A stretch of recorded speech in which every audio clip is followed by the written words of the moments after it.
Pillaging show. Chris for Raiders. Oh, for the nation, Jasin. Oh, pillaging just for Sundays. Oh, me and Chris, we don't miss. Oh, me and Chris don't miss.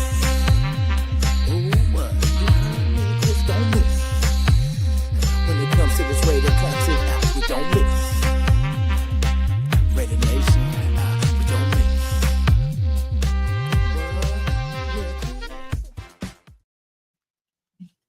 Yeah, So wait a minute. Let me ask you a question. So, am I catching a touchdown or I'm picking the ball off? I think it was a little combination of both. You know what I mean? I think you got a pick six out of that thing. Big six. Okay, I'll take that. What's going on, Jason? How you feeling? Oh, feeling good, man. Feeling good. That was the intro. You know what I'm saying? Raider Nation, definitely put in the chat. You know, give us that rating out of 10. You know what I mean? Be nice too. You know what I mean? I know how y'all can be early in the morning, but You're not Raider Nation is, man. They're critical, man. They don't give you what they call it, sugar coated. They'll tell you the truth. That's what I like about the nation. They'll tell you the truth. Like, yeah. man, We're gonna see all the trash cans in the chat, all the garbage pails and stuff like that. Yeah. Raider Nation, welcome to the Sunday morning pillaging show. You know, Chris for Raiders, Raider Nation, Jason. You know, we here again, where we are pillaging just for Sundays. Mm-hmm. There won't be not too many naked Sundays, man, where we don't have anything going on. But you know what I'm saying? This is the last of the drought. You know, we are entering. We're getting close. We're getting close. When training camp starts, we can see the real Raiders. Let's talk to the chat. I see Ray Love's in here. Yep, Ray Love in the building. What's up, man? You've been for a little bit, right? Thanks for coming by. Yes, sir. He's famous. Chris for Raiders. That guy, he's in here again. Kick him out. Man him. And that guy, Raider Nation, Jason. Yep, showing love. Yeah, appreciate everybody coming through. You know, hopefully everyone's having a good weekend. You know what I'm saying? They did some celebrating here in San Francisco this weekend. What happened? They had Pride weekend. Okay. Yeah. So the Niner fans were going crazy this year. Or this weekend, excuse me. Well, let them be proud. That's fine. I ain't no problem with that. Hey, there's my boy Marcus Banks. Mr. Banks. Hey, Mr. Banks, welcome to the show, brother. Glad you can join us. Marcus has been my coach while I've been when some wins, some losses in my Madden journey. You know what I'm saying? I'm impatient because I give up on running the ball because Zamir sucks on the game. I was waiting for Chris to be like, shit, he sucks in real life. No. Zamir White, Zeus. We had the best running back that can get 2 yards a carry. He's the best one that can do that. Hey, what's up, Chewy? Yep, like it's hard. Like you have to literally set your lineup. You know, I have Sincere McCormick, and I think Zeus as my. He's fullback for one. You know, and then. Yeah, it's crazy because somehow they keep putting him in the game in the worst times. So it's something where, like third down back or something like that where he's set to that. I got to change that.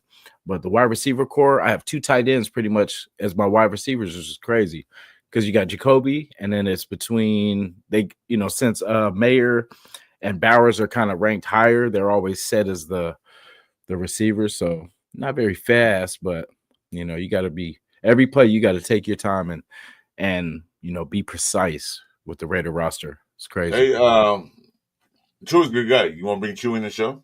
Chewy? You want to come in? Sure. Yeah, definitely. You need the link? No, put the link in the chat. We'll send him Instagram or thing because it's not a pull-up show. But Chewy, if you want to come in and get a thumbs up or thumbs down.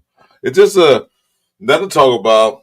We're just talking. We're just trying to pillage. We got to find a village first. Yep. James Furbo's in the building. Furbo. Are He's you off either. today, James? I was gonna say he's either headed to work or he's He's off or break. yeah, on his break.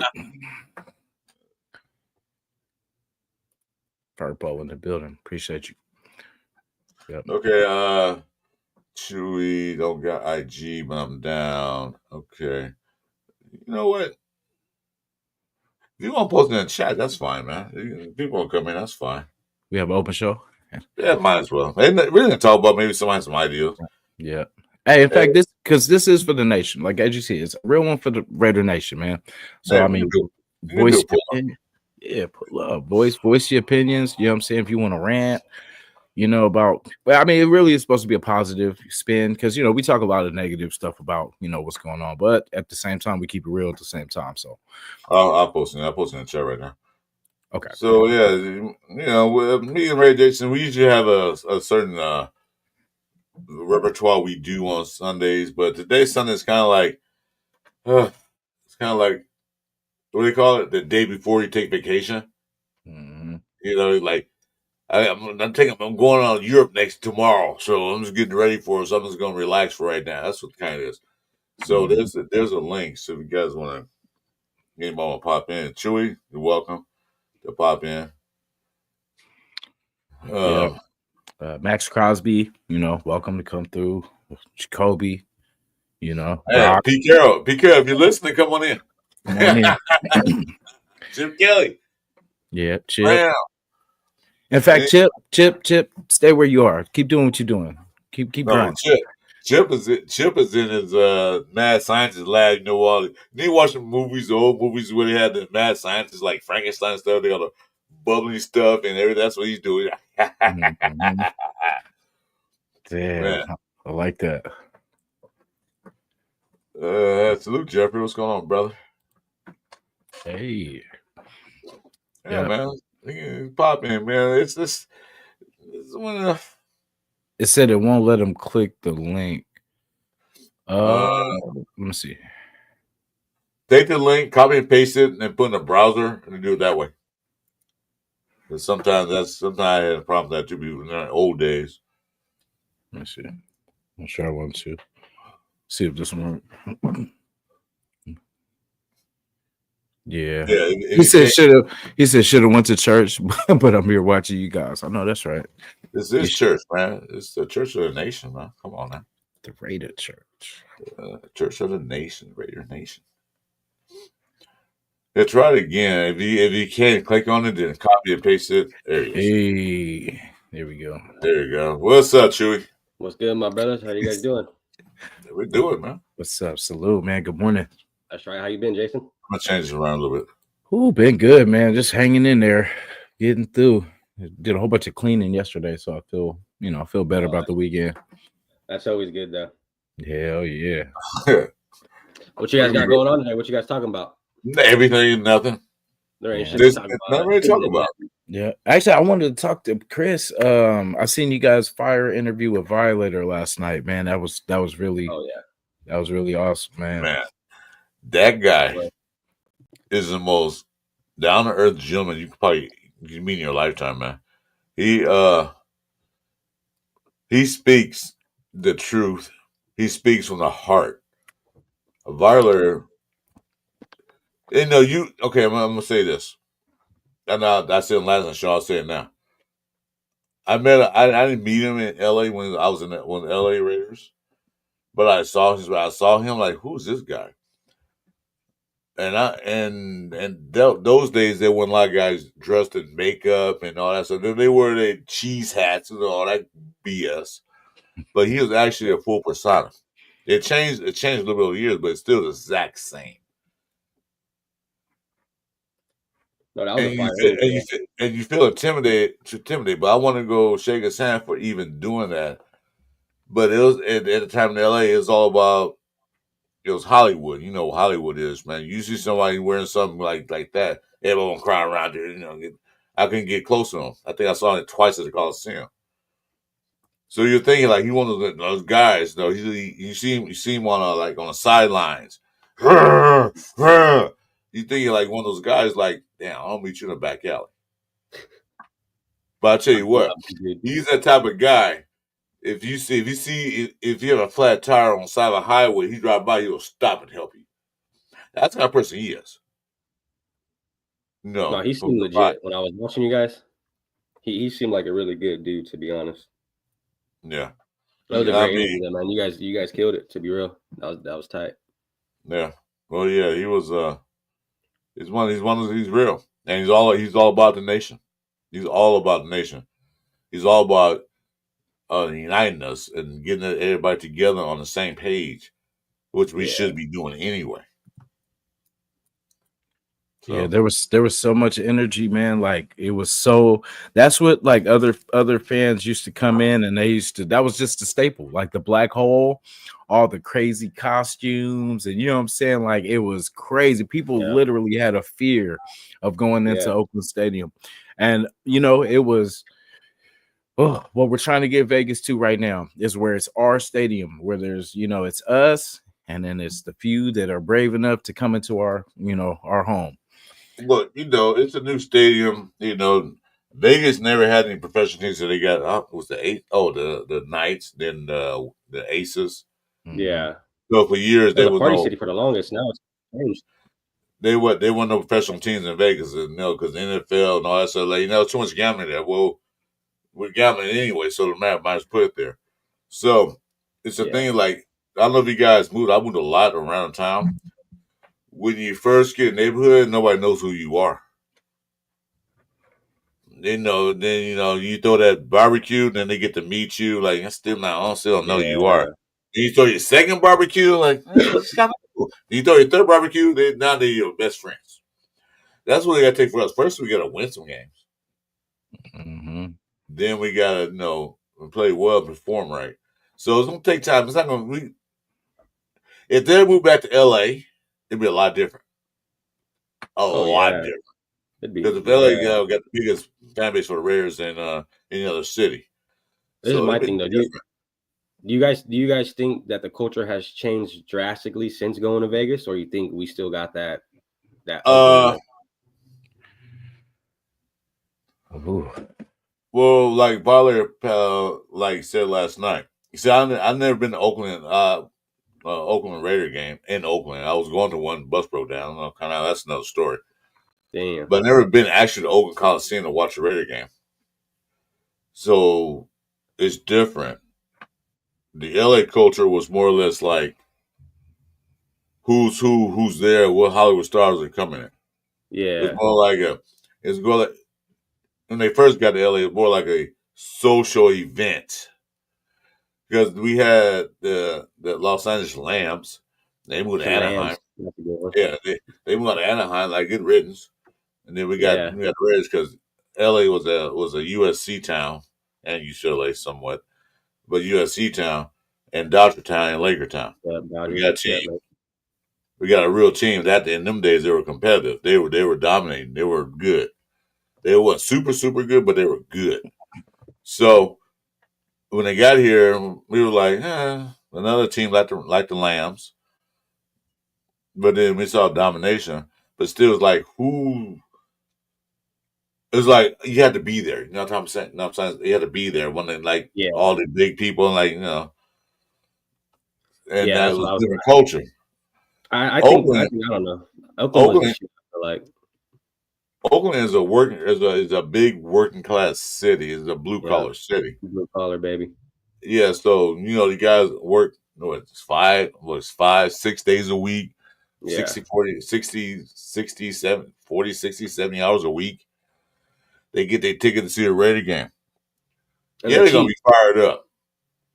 Well, they were cheap, but still going. The point, goddamn boss pissed me off all week, man. He told me to do this now. I want to do. I had to work 80 hours this week. So when they get the Raider game, they fired up. So that's a different culture that I can see. That what you were saying. Yeah, I feel like it's a little different, but I still feel like I don't know. Raiders are Raiders. You know what I mean? Oh yeah. Yeah, that's the thing. It's because I'm used to, I'm like I said, I've always been a California team person. So, with the Raiders, it really made it hard, but that's my team. So it is what it is. But it's the home was here. You know what I'm saying? From even the Yeah. LA fans, you could feel that like this is our home. And it's like it's your turf. Like, and it sucks when you have to go outside of your turf to go see, you know what I'm saying? Like, and it's crazy, but I get it. They needed, the better stadium. I get it. It was worth it.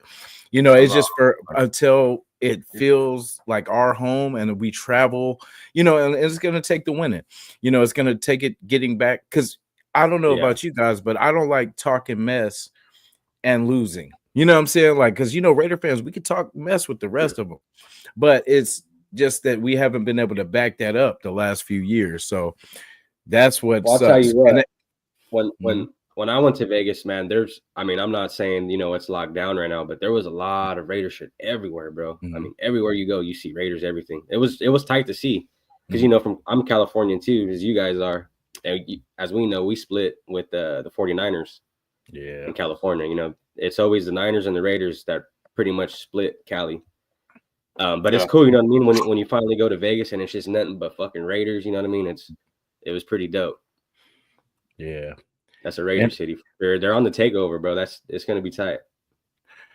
yeah, we were just talking. Hopefully you've seen that too, Chewy's. Me and Chris were talking before the show about the Rich Eisen take on us becoming pretty much a sleeper team that people should be, have Yeah, their yeah. eyes open for. I Rock, agree. Um, we just brought I that up. agree. It's not a topic. We're talking about anything and everything, Rock. So don't despair. Stay with us. That's just something that came up. So, and I'm gonna say something to Frank Weber. Frank Weber, I'm talking about food right now because I ate breakfast. When I talk about food, I mean I'm hungry.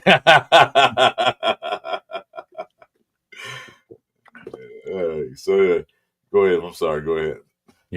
yeah, no, just because he was on board with us last year, Rich Eisen and the Raiders, and we let him down. But this year, Oh yeah. he's really feeding into what we're doing with Pete, and if he liked what we did last year, we did a lot of good things this year. So maybe he was just a little premature, and maybe this is the season. Yeah, no doubt. And if you guys look at last year's games too, man, we lost 5 games by one possession. You know what I mean? Yeah, we did. And if you look, we lost 5 games with a rookie head coach, with a shitty offensive coordinator, and a horrible quarterback, with a sputtering offense, and the defense was just drained, bro. You know what I mean? So this year, if we can clutch up those 5 games we lost by one possession, hey, that's 9 wins. You know what I mean? I'll take that. Yeah, we Especially were coming from close. 4. We were in a lot of games. We were like more than 5. We were in a lot of games. No, yeah. Yeah, it's just that. I'm talking about the last quarter, one possession. Well, if we could have won it, it was Oh 5 yeah. games that we lost. But I said, we were in a lot of games. It Mm-hmm. was then, but all of a sudden, like we were like that donkey game. We was up what could have been up 17-0, 17-3, whatever it was. The Chiefs One game. mistake, and then we didn't recover. That's part of coaching staff. Yeah. They didn't recover, and No, then decided to put a quarterback in late in the game. Like it's too late for that. You should have had him in before. Although he did throw a pick, but didn't cost us any points. That's the coaching staff. But this year we have a better coaching staff, more mature coaching staff, more experienced coaching staff than we had in the last few years. Because even McDaniels, yeah. that was one of his second stints as head coach. He only lasted in Denver about a year and a half. I He knew that lasted was a longer bad with sign. us. So as a Yeah. head coach, he wasn't experienced neither. He was So only good. He was only good when he was with Belichick, and as we know, Belichick calls everything on his team. You know what I mean? He doesn't. That's just how Belichick is. So, I well, mean, I he I don't see I don't even see why we'd grab him, bro. Especially grabbing Minshew too. Like, did they expect Minshew to come in here and turn this team around or something? You know what I mean? Like that Yeah, was a joke to me. well, yeah, the thing with Mark Davis is that he don't want to do football. He's not a football guy, as he mentioned before. He didn't want to get somebody in here that, okay, you run the football operations. That's it. That's why he paid Gruden 10 years. Yeah. Like you do everything. You do everything. I don't make decisions. So he thought that the way the Patriots did their thing, he thought they can do the same thing over here with us. So that's why he hired McDaniels. I'm gonna say McDaniels for right now, but after that I'm gonna stop. He thought that you do everything. bring your boy Ziegler, and you Mhm. do everything. And we as fans, the nation didn't like it. I didn't like it. I didn't like it when they hired him. I like why. You saw the donkeys. Why is he here? Same thing with Luke Getzey. You see what we seen what he did with the Bears, and we still got him. Like, come on, you know what I mean? That's bad coaches, right? Bad coaching Well, or bad yeah, bad front office. You know what I mean? you gotta understand how that went down though, because they were down to the bottom four of OCs. Like I Yeah, said, they had the rookie in there with AP. The fuck was his name? He was an interim too. I forget what his name is. Which It was one? before they had Getzey. Oh, the goodness, what's his name? Oh, fuck. He was pretty Yeah, cool too. towards the end of well, the season, yeah. yeah, he was a Yeah, quarterbacks coach. Then he moved to OC. What was his name? not Yeah, McMahon. No. he was a black guy. Um, fuck, what's his name? You talking about offensive coordinator? Yeah, he was the offensive coordinator. He wasn't black. He was a quarterbacks coach, and they moved to OC. I can't remember what his name was. Let me Chad, if you see. guys know, help us out. But yeah, he was there. Yeah. But yeah, he just ran basically off of what you call them books. Chad gonna let us know. I mean, but you know what I mean? Just getting Getzey, that was a waste of money, bro. Just like all these other Well, coaches had wasted money. that was bottom of the barrel pick because Yeah. they tried to get the guy the couple of guys they didn't want to come here. Oh, yeah. They even tried to call Chip Kelly. He said, "I don't want to come bad. here. I don't want to come here because you gotta understand, offensive coordinators and defensive coordinators eventually want to be a head coach somewhere in the league. That's what the payday is. That's where you can run a team. If you go to a losing team that loses every year and they're bad organization, that looks bad on your resume. You know, because where do all these The coaches Raider come Nation from? said, try quick, tomahawk, pigs on a spit. Where do all the head coaches come from? Their first time, they come from where? Winning teams. If your team's going 13 and 15 or 13 and 14, 3 and 14 and 4 and Yeah. 13 and 6 and 10, 16 and 11, they're not gonna hire you. Like, your team sucks. No, we don't want you. But if you going like to the playoffs a couple years Oh, yeah, straight, your offense or defense is clicking. You go to the championship game, then you might go Super Bowl. You one game away. They'll get you. They'll call it. They'll pillage you. They'll pillage you. Get Philly, him. So get who you. wants to go to a bad organization? Oh, yeah. Nobody's running well, and No team. sorry, no team gonna want you. Well, look at Detroit's offensive coordinator. And defensive coordinator, both gone. Oh, they both are head coaches now. Yeah. Yep. Aaron Glenn went to the Jets, and then Damn. Johnson to the Bears. Yeah, that's what I'm seeing. That's exactly what Chris was saying. You get teams that are winning. You know what I mean? That coordinators go to coaches. Mm-hmm. Yeah. The other teams, they just start picking like, yeah, we want your got to be our head coach. But if you go to losing team, she probably think, well, if I go, wait a minute, I'm going to Ohio State, and I'll wait and see what happens. If I go to Raiders now, Chip Kelly, Chip Kelly or Patrick Graham taking over in the years to come. I don't know, but Chip Kelly, we came to the Raiders. That time, when Getz was here, and what we had as a head coach, Oh yeah, he was like, this look bad. I would have loved to see Getzey. I mean, ooh. Ooh. take that back. Excuse me. You're a man, dude. You're a I would have loved to see Chip Kelly with Devontae, Jacoby, and that whole, you know what I'm saying? Like, I feel like that would have been dangerous, but we didn't have the head coach at that time, but that would have been nice to see him as offensive coordinator when we had the pieces. Yeah, I feel honestly, I don't know. I feel like all these bad years were kind of on Mark Davis, to be honest with you guys. It was all on him. Yeah, he wasn't moving around, or you know what I mean. You got to make plays when you're up there like that. That's the biggest playmaker. You know what I mean? Is Mark Davis. Yeah. And it's, we need him to get out of the way when we need him to get out of the way. But there's certain points where we needed him to, like, we can't let this keep going. Like the McDaniels thing went on way too long. Oh, Shouldn't even happen, but it went way too long. And he was telling Raider fans to smarten up. You know what I'm saying? Like it ain't us. We're doing what we're supposed to be doing. You know, and if if the organization was doing what it needed to be doing, we wouldn't be talking so much. You know, we just want to enjoy some football. That's it. Some good football, some respectable football. But want to see a winning season for once. Damn it. Yeah, but he's telling us smarten up. You know. Yeah, So I was totally against. I mean, R.I.P. Al Davis, man, but his son, he kind of fucked us. Well, it's someone a football guy, so but he's a great businessman because He is. Look at the stadium we got. Raiders had barely $3 million in Oakland. Now they worth like almost $5 billion. They went from $3 million to $5 billion. Stadium is beautiful too. That's smart businessman. You know who's a smart businessman too? Diddy. I'm just saying. I'm just saying. My bad. I have no way to respond. My bad. Too soon. No. Well, we'll find out in a couple months, I guess. I don't know. Man. Yeah. So one that question asked viral last night is, do you think we're turning a corner? And what he said was very, very interesting. If you guys didn't watch the show last night, please watch it. But I asked him questions. Do you think we're turning a corner? He said, no, we're not turning a corner.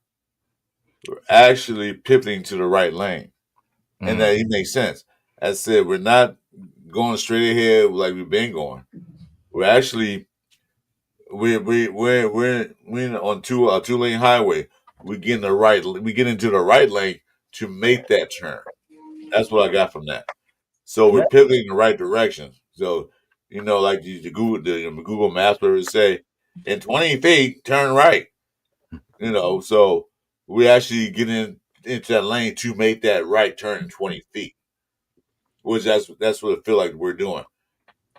So Mark Davis finally smartened up. Hired some football people. And that's what's going on. Let the football guys do the football things. And like I keep saying, Mark, just sit back and write their checks and have fun with your little 26-year-old girlfriend. Yeah. You're a billionaire. You ain't ever all this. Let them do it. You're not your dad. Yeah. Well, when you look at the names we have just in front office, players now, and coaching staff, like that's going to attract a lot of players in the future to want to come play for us as well. You know what I mean? I'm talking about GOATs, though, like people that are currently playing. You know what I mean? When they just see that team stacked up, brother, they're like, damn, I'm trying to get over there and play with Pete and them guys. And you know what I mean? Or Max and that defense. Like that's how I feel it's going to be like in the years to come. Yeah. Once we get that ball rolling, I guarantee you there's going to be people wanting to come play for us. Well, see what happened when Pete Carroll came head coach. We got guys that want to come play for us. They'll take a 1-year contract. Before we had these other guys. They're like, only way we can sign you guys, we got to pay you a whole lot of money. Please play for us. Please, we need more money. We ain't got to do that now. Players want to come here. And then we start winning. When we start winning, not if, but when. Yeah. Then more players will want to come. And then you look at all the wide receiver, the whole offense, you look at them and, they're going to be like, damn, they got Chip over there. You know what I mean? Chip, he could ball. Mm-hmm. Well, the thing is that, players, when they come in, when they have a good season, other teams will look at them. And like I said, these guys on 1-2-year contract. And I'm going to ask Jason and Chewy, I'm going to ask you a question. When do players play their best in the NFL? Contract years. Just like Devin White's situation right now. Contract years. When they got 1-year contract, that's all they got. They play their best because they want that extension or another team to notice them. So they're gonna play ass off on this 1-year contract deal. The one that's signed 1 year, 2 years, they're gonna play well. They're gonna play better in their second year on their last day of the contract. Because if you suck in your 1 year, then ain't nobody gonna sign you. We're not gonna re-sign you. We're not gonna extend you. The other team's like, hey, you kind of play pretty bad for the Raiders, man. Why we want you over here? Exactly. So would have the guys that, approve a deal. They're gonna prove that, yeah, I deserve to be a new contract, or I deserve to go on another team. Hey, there's our pimp daddy right there. What's up, Jeff? Hey, what's up, Jeff? Fuck, What's up pimp with Jeff, man? Good morning. Yeah, somebody called him pimp last night. He said, morning, ladies. So, like Oh. Fuentes even said, just like Jason was playing his ass off on that 1 year contract. Yep, shout to the 323. Yeah, he was playing. He was playing. He bought Yeah. out. He was playing. Yeah. Yeah. Maybe the Raiders offered him something, maybe with enough. He decided to go somewhere else. Because, see, there's no point in mine. Our defense wasn't that bad last year. That's why New England and other teams stole our players. Mm-hmm. Yeah. Good players too at that. They got good, decent players. I Not bottom was- of the barrel players. I would say 2.5 were good. Damn. Yeah, I'll say Chason was actually good. Spillane, dog. I feel like Chason will. He got some point to prove. I feel like he'll be all right. He'll be all right. And he's going to a good place. He's going to the perfect place to get his, technique in order there in New England. I think that'll be a better, he did what he could here, definitely, you know what I mean? But I think there he'll have a better chance of kind of developing. The players aren't as good as the system is ran. So, it's like, I agree. because they run a good system, because a lot of players are good at what they do, but a lot of players are great at the system they play in. Mm-hmm. So, we'll see. I don't care. I chase someone when he was here, but when we get over there and play him, I hope we stinks to bit. I hope Spillane, man, gets like no tackles. They on their team, so I'm not rooting for him. Do we really worry? Or are we really worried about Spillane or anybody else that went to New England? I don't worry about anybody else. I don't think we're No, I don't think so. Because they're talking about how those players have insight on the Raiders, but when you look at it, this team's different, bro. Like them guys ain't gonna have insight on shit. Yeah, we didn't do nothing right last year. There ain't tape. There's no tape to watch to try to see what we did good because there was none. Yeah, that's cool. You know what I mean? Plan for what we did last year, and we're gonna prove you guys wrong. That's what I said about Minshew. He signed the Kansas City Chiefs. Now he's the third string quarterback according to the depth chart. He said, "Oh, Minshew went to Chiefs. He gonna tell them all our Raiders secrets. What secrets? Everybody knows we sucked last year. We had no offense. So what secrets he gonna tell? Plus a new OC, so he can't tell them anything. He don't know. That's why they probably signed because, our division guys assigned our former players, like Andre James went to Chargers. Minshew went to Kansas City. We don't want none of you guys. We cool. We don't need to see what's gonna wear out. Beat you. See, that's when I start disliking players is when they go to divisional teams. You know what I mean? That's when I'm like, yeah, I'm not a fan of this guy no more. Yeah, like if Devontae had went to because there was talk he was going to either Niners or Chargers or Rams. I'm like, if bro goes to the Chargers or the Niners, it's over, bro. But he went to the Rams, so I felt like that's respect. That's respect for Raider Nation right there. I know people feel wherever they feel for him, but I mean, he could have really did himself in, but he kept it safe. He went to the Rams, so Well, he wanted to go play the Jets, play with his boy. Aaron Rodgers. Mm-hmm. Yeah, AARP Rodgers. He wanted to go over there and play with him. So Aaron Rodgers won him there, so that's where he went. And after all that, now, he's the Rams with Stafford. I mean, Devontae's Devontae. I don't blame him. He just wanted to win, you know what I mean? And he didn't see any foresight of that in his team. But I bet you now, though, when Devontae Adams is looking back now, he's probably like, fuck, I should have just stuck it out, you know what I mean?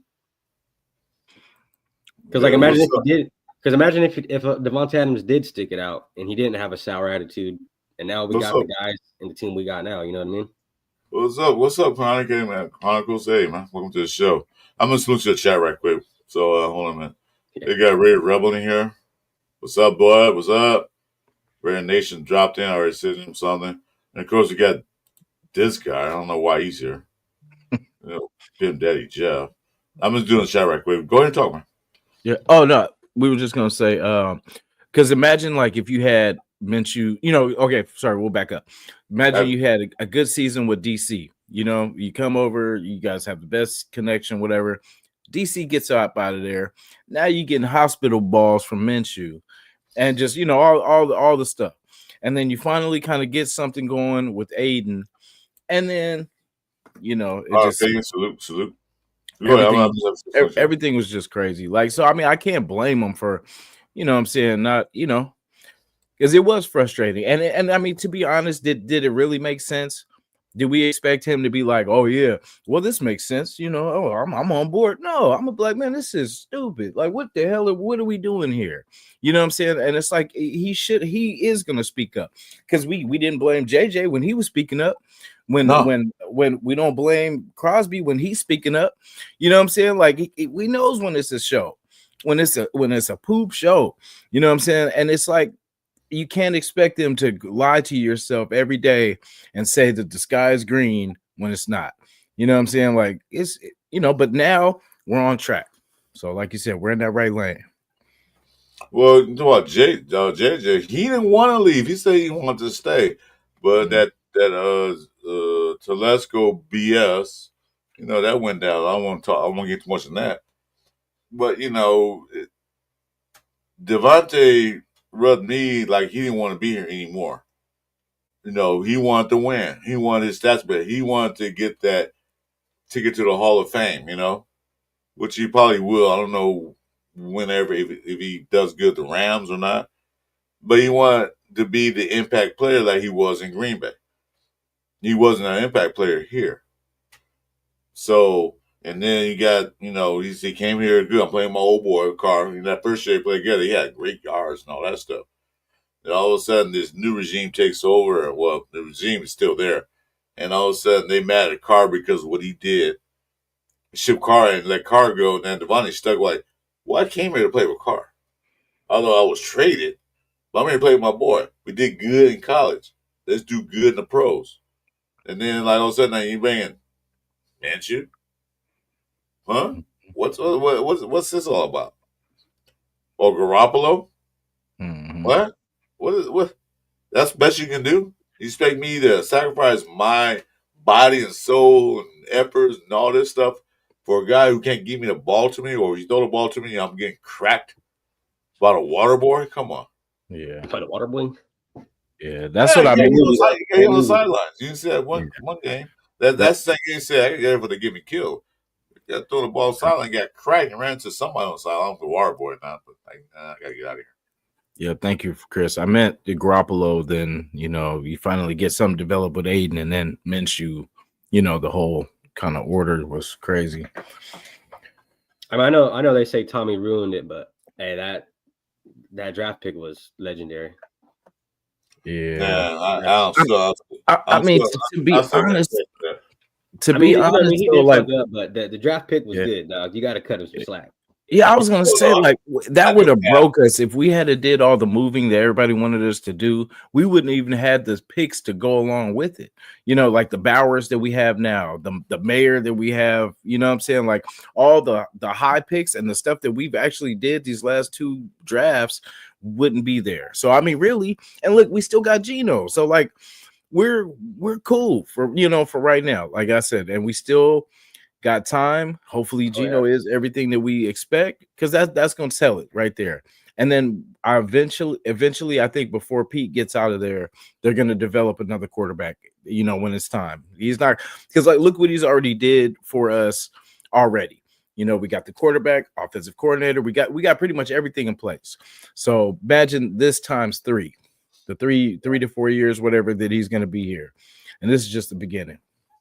That's what I got out of the draft, honestly, was, they pretty much set Chip Kelly up for a couple of years, especially grabbing those two O linemen, then the receivers, we grabbed them, then the running back, we grabbed them. I mean, bro, like, I feel like that team really was like, all right, we got Chip Kelly. Like, what do you want, Chip? You know what I mean? It's not like balls in your court. Let me know what you want. Exactly. I need a running back. How Chip is a running back. I need a good running back. And that's what the team's doing now. You can tell they went to the coordinators and the Pete Carroll. Pete Carroll, like, All right, Spy Tech. What do you guys need? Big Girl said, what we need. Let me go ask my offensive coordinator and my defensive coordinator. What do you guys need? What do you think we need for this team? What you see so far?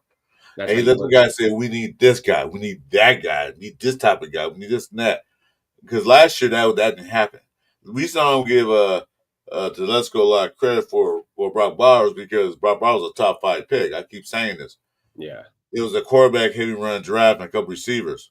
Tight end was on everybody's radar at that time. He fell in lap. Now I'll give him credit for getting him because he could have passed up on and got somebody else. Yeah. That's why I give him half a credit. But then he did get JPJ. I give him that credit. He did get Glaze. I give him that credit. The rest of the guys after 4 rounds, after the 4th pick, those guys make it and may not. So I give him 2.5 stars. You know, like in kindergarten, they say, well, you get a gold star, but you don't get half a gold star for doing it right. For now. Yeah, it's the part of figuring it out because like it is year one. It is Pete's first, season with the guys. So of course it's gonna take some time to hash out everything, but it seems like everything is kind of quiet, like they're working. You know what I'm saying? Like I don't know, it feels kind of like a good silence though. And that's like, why we have no content because it's too quiet. mm-hmm. The only thing they talk about is Wilkins. I'm tired of talking about Wilkins. They talk about the cornerback now. We need another cornerback. Do we? If they needed one, they would have got another one. I think they're Pete Carroll's a DB coach by trade. Mm-hmm. You know, they got the guy Russell Robinson. I can't remember the name. He's a great DB coach. He came from Pittsburgh. I think he's still there. And you look at Pittsburgh. If they wanted Jalen Ramsey, if they wanted the other guys everybody kept talking about, if they feel they need him, they would have went and got him because we got the cap space. Yeah. I know they got to resign Colton Miller, maybe Jacoby Myers. But if they actually think they needed it, they would have went and got him. Yeah. Because this regime is no holds bar. No holds bar. We need that, we can go get it. Yeah. You know? And another thing, I feel like they're not grabbing a lot of players right now too, because there's a lot of these guys that we're gonna have to pay once they really start doing some work for us. Mm-hmm. Not only that, but I think grabbing our guys now paying them all this money because teams that got 90, 91 players on your team, and they got cut 38 players. So some of these players will be cut because some of these players might not fit that team's system, like another cornerback might not fit that team's system, but it might work great here. So you never know. And like another running back, so you get a running back. Oh, there's a lot of running backs out there that's not gonna make their teams. A lot. And so we get a run back. Yeah, I hope we pick up a couple too. For our team? Yeah, just so we'll have some extra legs. Because, I'm not too happy with anything past, I guess, McCormick and White, you know what I mean? Or actually McCormick. You know what I mean? Just as far as, we just need some youth in that running back room too. Yeah, Pete Carroll took the USD to our national championship game a few times. Took a major dive when he left. So that he has influence on a team itself. What's up, he's a great. I'm trying to think of a word. Organizer of men to get the best out of them. Mm-hmm. He's one of those guys like you go get your new job and you struggling. He'll go there and pat you on the shoulder like, you can do it, son. I'll watch you. You can do it. And just get you that game. He should talk to you. And he'll say, get up, I'll show you how to do it. This is how you do it. And then he's a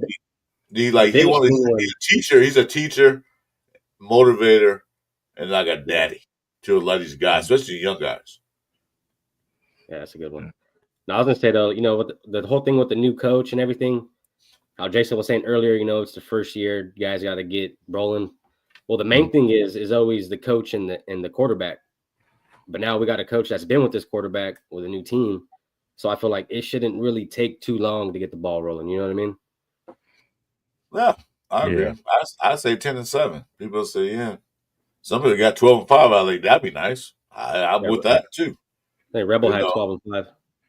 While Yeah, while we were talking, I was just kind of curious of Pete Carroll's record against Vrabel, Salute, and yep. of course 1-1. So he did even, but it's crazy because that's the coaching battle right there. Pete Carroll and Vrabel. Who do we trust more? Pete. Well, they both first years. Well, Yeah, I realized too though. well, Pete remember Carroll, he was the head coach of Tennessee, and they were doing well before they fired him, which that still baffles the mind why they fired him. But I'm up to an inside job. Mm-hmm. And I wanted to be able to come here before I heard about Pete Carroll, and then Ben Johnson. I be honest with you, I didn't want Ben Johnson.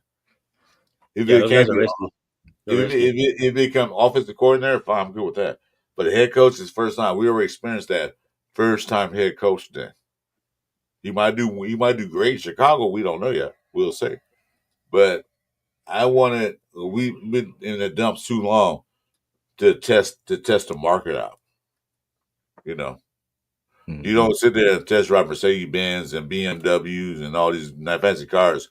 They going and buying a cheap car from a used car lot that has three tires and one is bald. You don't do all that. You get that car right away. Yeah, I'd say I mean, I don't know, man. I trust more in Pete. Pete's like one of 5 or 4 coaches that's won a championship in college and a Super Bowl. Yeah. Mm-hmm. Like that dude has experience, bro. You know what I mean? That like he's one of them guys, bro. He's an OG in the game. Yeah, Jimmy Johnson, another guy from Dallas. Miami down Dallas. Yeah. So there's a couple other guys that did that. Yeah, I think he's like one of the, like 4 or 5. Like there's not a lot of coaches that's really done shit like that. You know what I mean? Yeah. Yeah. But that not only win championships, but completely turned the team around is what he did. Yeah. Because like I said, I'm a USC fan. I remember back in the day before Pete Carroll got there, I forgot the guy. They had there's a store market right around the corner from the Coliseum where they played at. You can go buy USC tickets there. When you buy your beer, you go buy tickets for the game. That's how bad they were. Mm. But then Pete Carroll come the first year they went to a bowl game. The second year they in the national championship game. You couldn't even buy it. I asked, hey, can you get a ticket for the game? Hey, no, not here. You gotta go to USC. You gotta go to USC ticket office to get because there's too many. And that's what he did. He turned the whole city around because those years we didn't have a pro team. The Raiders were gone. The Lambs were gone. I didn't care about the Lambs. What said Lloyd Banks? They said Lloyd Banks. Beamer Benz and Bentley. We got OG down there. So I just want to beat McDumbass week 1. Yeah, that's what I'm saying, man. Huh? Oh, we're not. That's not going to happen. Losing them to McDumbass week 1? It's not. It can't happen. That's what I say. This is a must win. This is a circle that damn calendar. Must win by any means. Break my neck getting into the end zone. I'll die on this field before I lose to this team type attitude. I totally disagree. It's not a must win. It'd be a great win.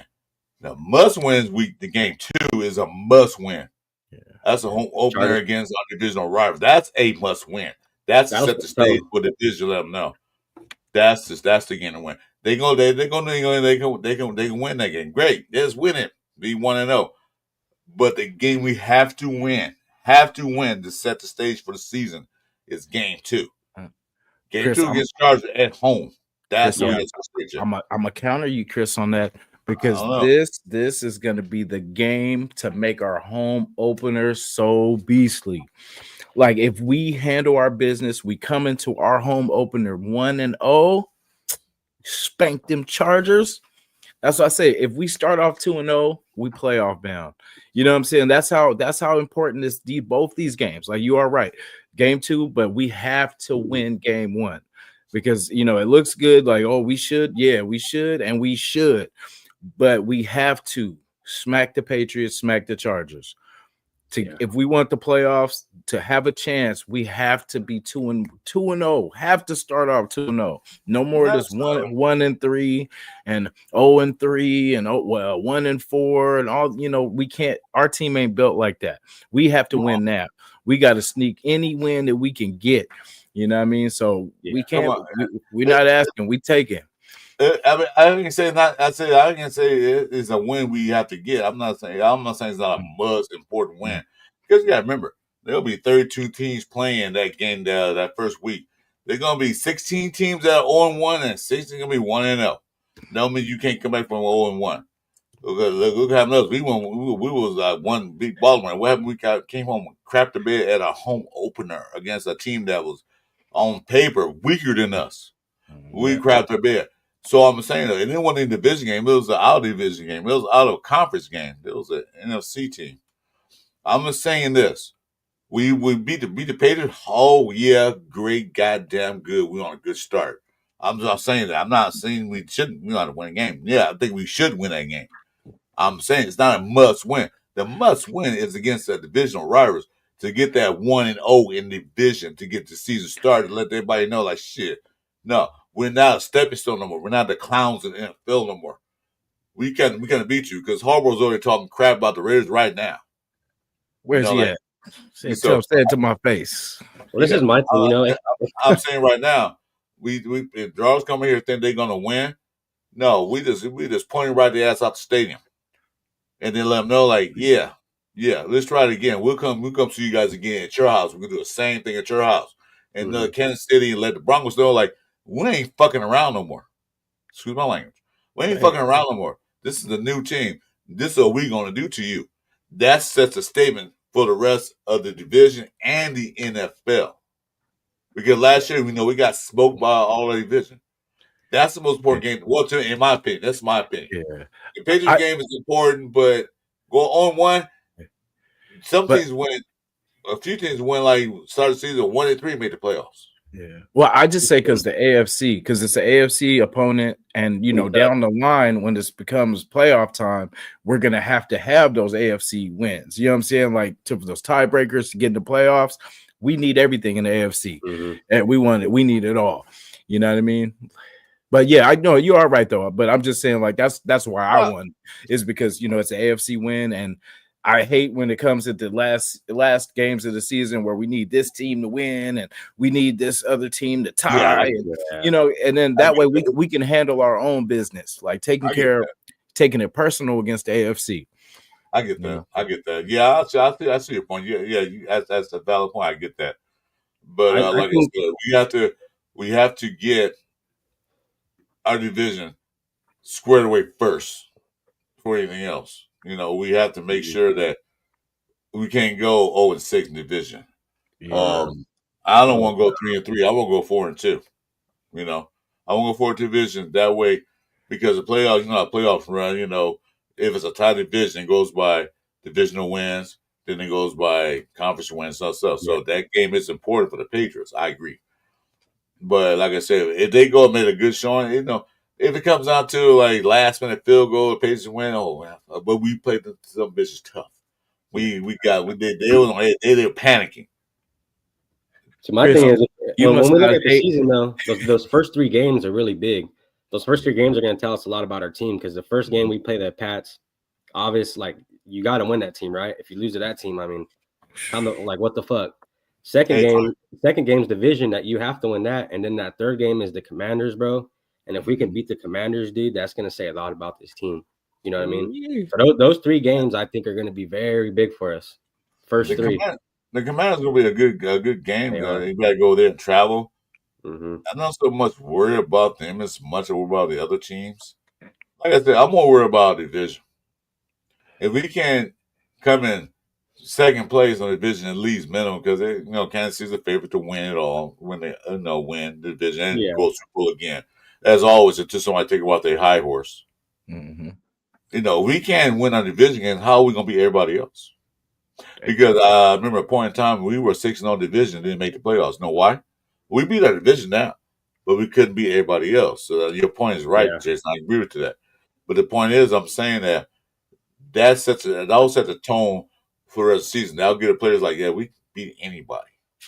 If you go lose the Patriots 35-6, then you come home and you're like you're down yourself, and then you get stumped by the Chargers. We're not going anywhere.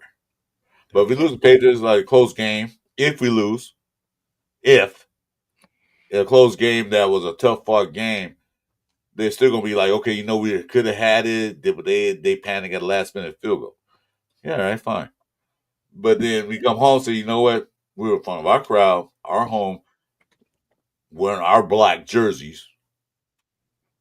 We're not gonna lose to the Chargers in their powder blue crap. No. I mean, that division is stacked. That division, every team is really going to have to battle for those first two spots, I feel like. Just look at the coaches around, those are all legendary coaches. Look at the quarterbacks we're playing against. And even look at all the, look at the running backs we got to play against too. Especially the Chargers. I mean, man, Chargers I think they're going to be a team to look out for. Yeah. Me personally, just from what I've seen, I don't think the Chiefs are going to go number one again, though. I just don't think they got it in them. I mean, they're like you said, Chris, they're favored, but I don't see I don't know, man. I just feel like the Chiefs are figured out. You know what I mean? I feel like we got their number. Other teams got their number already. But we had the number last year. Like I said. And we should have beat them that last game. You know what I mean? If what the fuck's the punter's name again? I got so many names in my head. Oh, AJ Cole. If AJ Cole would have hit those, what he missed 3 or 4 of them that game? Oh, you talking about Carl Carlson? But you know what? We should depend on a field kicker to kick 4 field goals in the game. We should depend on that. No, okay? I hear you. That's another thing. We gave the Eagles a blueprint how to beat the Chiefs. That's it. Because if you watch the Chiefs in the regular game, then you watch the Eagles in the Super Bowl with the Chiefs, it is exactly what we did. Push up that middle. Keep Mahomes contained in that pocket. That's exactly what they did. They took it from us. So we know how to beat them. I know they got more weapons. They draft whatever. But we know how to beat them. And Patrick Graham's the same defensive coordinator. And he probably tell Pete Carroll, say, I know what to do with these guys. But now we got more offensive firepower than we had last year. It's like bad coaching. Didn't do it right. Because in a way, we should be kicking 4 field goals in a game. Yeah. Yeah. You shouldn't have to. But I mean, when it comes down to it, a win's a win. A field goal to me, a field goal is like, we couldn't get it in because the guy dropped the ball or something happened or we got sacked or a penalty, stupid penalty. Yeah, okay, well, we're in field goal range. Kick it to pad the score. Now, instead of being 14-10, now we're 17-10. That's what me the field goal is. They put the points on the board to pad the score up. So that means team has to score twice to beat us. Field goals are good to win the game. Like last minute, like, okay, we're down by 2. Field goal wins it. Okay, let's do that. Or overtime. Is that what kind of season you guys feel it's going to be? One of those where we're tight games and it's just a battle between field goals? I think for the divisional games, I think they're going to be all really close games through everybody. But as far as regular season games, man, I feel looking at the team and coaches compared to other coaches and teams, I feel like we got like not being biased or anything, but I feel like we're a step ahead, bro, when it comes to coaches and everything. Yeah. Tony Sheffield. Yeah, Tony Sheffield. You're right. We have 1 game 5 field goals. I'm not saying that we can't win. You can win a game on 1 field goal. Give me a 3-0 like Minnesota did last year. I'm not saying that's not good, but we shouldn't have to depend on that to win. That's what I'm saying. We should. We should be. We get in the red zone, get close. We should be scoring touchdowns. I'm not saying we can win on 8 field goals. I'm cool with that. A win's a win. I don't care how we win. But I'm saying we should have to rely on the field goals. We should be punching that ball in the end zone. We should be like, if we're on a 20-yard line, we should be getting the ball in the end zone. If we're on a 3-yard line, we should be kicking no damn field goal. No, I know, Tom. We want, especially when we had a Seabass. We want a lot of games with Seabass. I don't know. I got that, Tony. Yeah, I'm not disagreeing with that, but we shouldn't have to depend on that. Yeah. Yeah, no. If you got to put on your field goal kicker to win the game, bro, you're not. I mean, Well, certain Hey, situations. hey, but look at Brady though. Like, remember Brady when he was coming up? Like, all he was doing was getting them in position, and Vinatieri was putting them in. You know what I'm saying? Like, that's what I say. If it comes down to a field goal, you know what I'm saying? We just because our thing is we've been down like 2 points or a point and just yeah. couldn't get the damn ball down the field. Like we couldn't, so I think that's what's gonna change. But I do feel in this division, though, we're gonna beat the hell out of each other. It's gonna be kind of like the Steelers and the Ravens division. We're just gonna be, and it's gonna be one of those close ones. And I feel like it might be how they were, where I think the Bengals, the Browns, and them all pretty much everybody almost, except for the Bengals, but the Browns, the Steelers, the Ravens, were pretty much in there. And I think this year it flops to us because I don't think the Browns are gonna, do anything this year. But yeah, it could be all three of us getting into the with the Chiefs, Chargers, and Raiders. So I hope that happens. It's gonna be tough. Even watch out for the Broncos too, man. The Broncos, they're doing something. Yeah, that's what I'm saying. This division is stacked, bro. When you look at it, it's gonna be nitty gritty every game when it comes to divisional games, I think. Yep. I forgot who got Trey Harris. Was that Chargers? Me comment this right quick. Ray Rebel. Okay, yeah, he had 5 interceptions in red zone last year. Well, you know what? Like I said, the Seattle offensive line was actually worse than ours. Worse than our offensive line last year.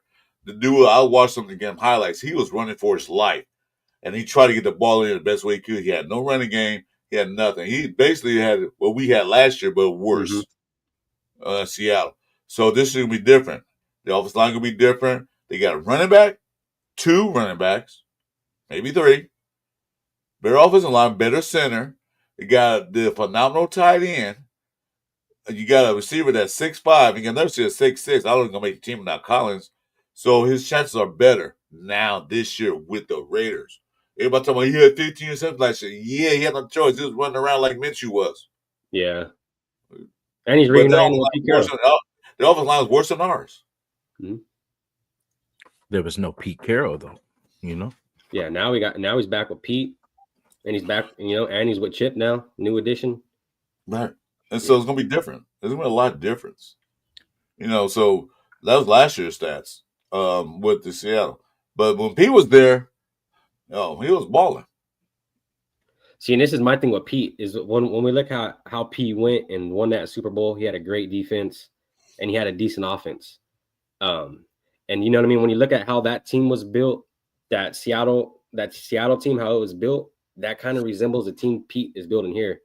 With Marshawn Lynch, bringing in Ashton, Geno Smith. Like, Russell Wilson wasn't the greatest quarterback when they won that Super Bowl. But you know what I mean? He did the same thing with the USC. He built that same way. He had his Thunder and Lightning. Yeah. Lindell White and Reggie Bush. That's how he built it. He had his power running back. He had his swift running back. He had good receivers. He had a decent quarterback who would get the ball and didn't make too many mistakes. He had a good defense. So that's exactly he built Seattle just like he built USC. And people are saying, "Oh, this is going to be like when they brought McDermott in. Oh, this is the Las Vegas Patriots." Yeah, pretty much that's what they were doing. And now they're saying, "Oh, this is the Las Vegas Seahawks." You know what? I'd rather play like Seattle to get to the playoffs most of the years and get to a Super Bowl than going 4-13. I'll take it any day of the week. Yeah. Yeah, I feel like our team is kind of resembling what he did in Seattle. Maybe not exactly this year, but you know what I mean? He has that same kind of mindset. Especially when we look at those linebackers we grabbed, bro. We grabbed Pratt, E-Rob, and Devin White. I mean, hopefully them guys, they can lock down some shit and help out with the youth that's there. Because when those guys can't play forever. So when those guys are out, man, next man up, like these guys gotta be in shape.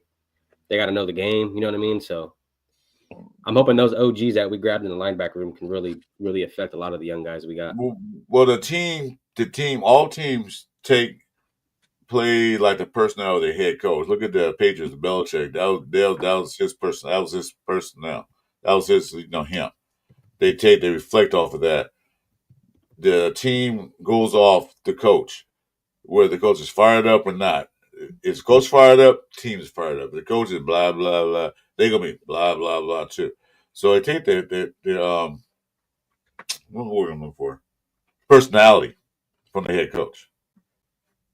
Okay, so if Pete Carroll's personality rubs off on the team the right way, we have a great team. We have a great team next year, this season. And like I said, it takes time. It's going to take, because they're going to say, okay, we played well, but what do we need next year? We're missing a few pieces. That's when they go to free agency. That's when they go to draft. So yeah. Raider Nation said, let me ask why, without seeing them on the field yet. Why would any of us think they are going to destroy any team? Of course, it will be by field goals.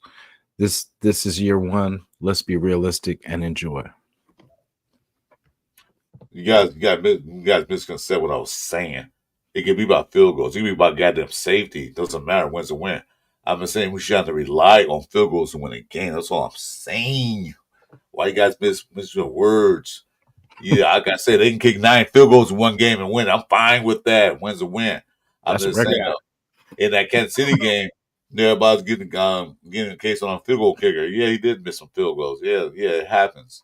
But I'm just saying though, when we're down close to the thing, we should be punching the ball, and that's what I'm looking at. Get in the end zone.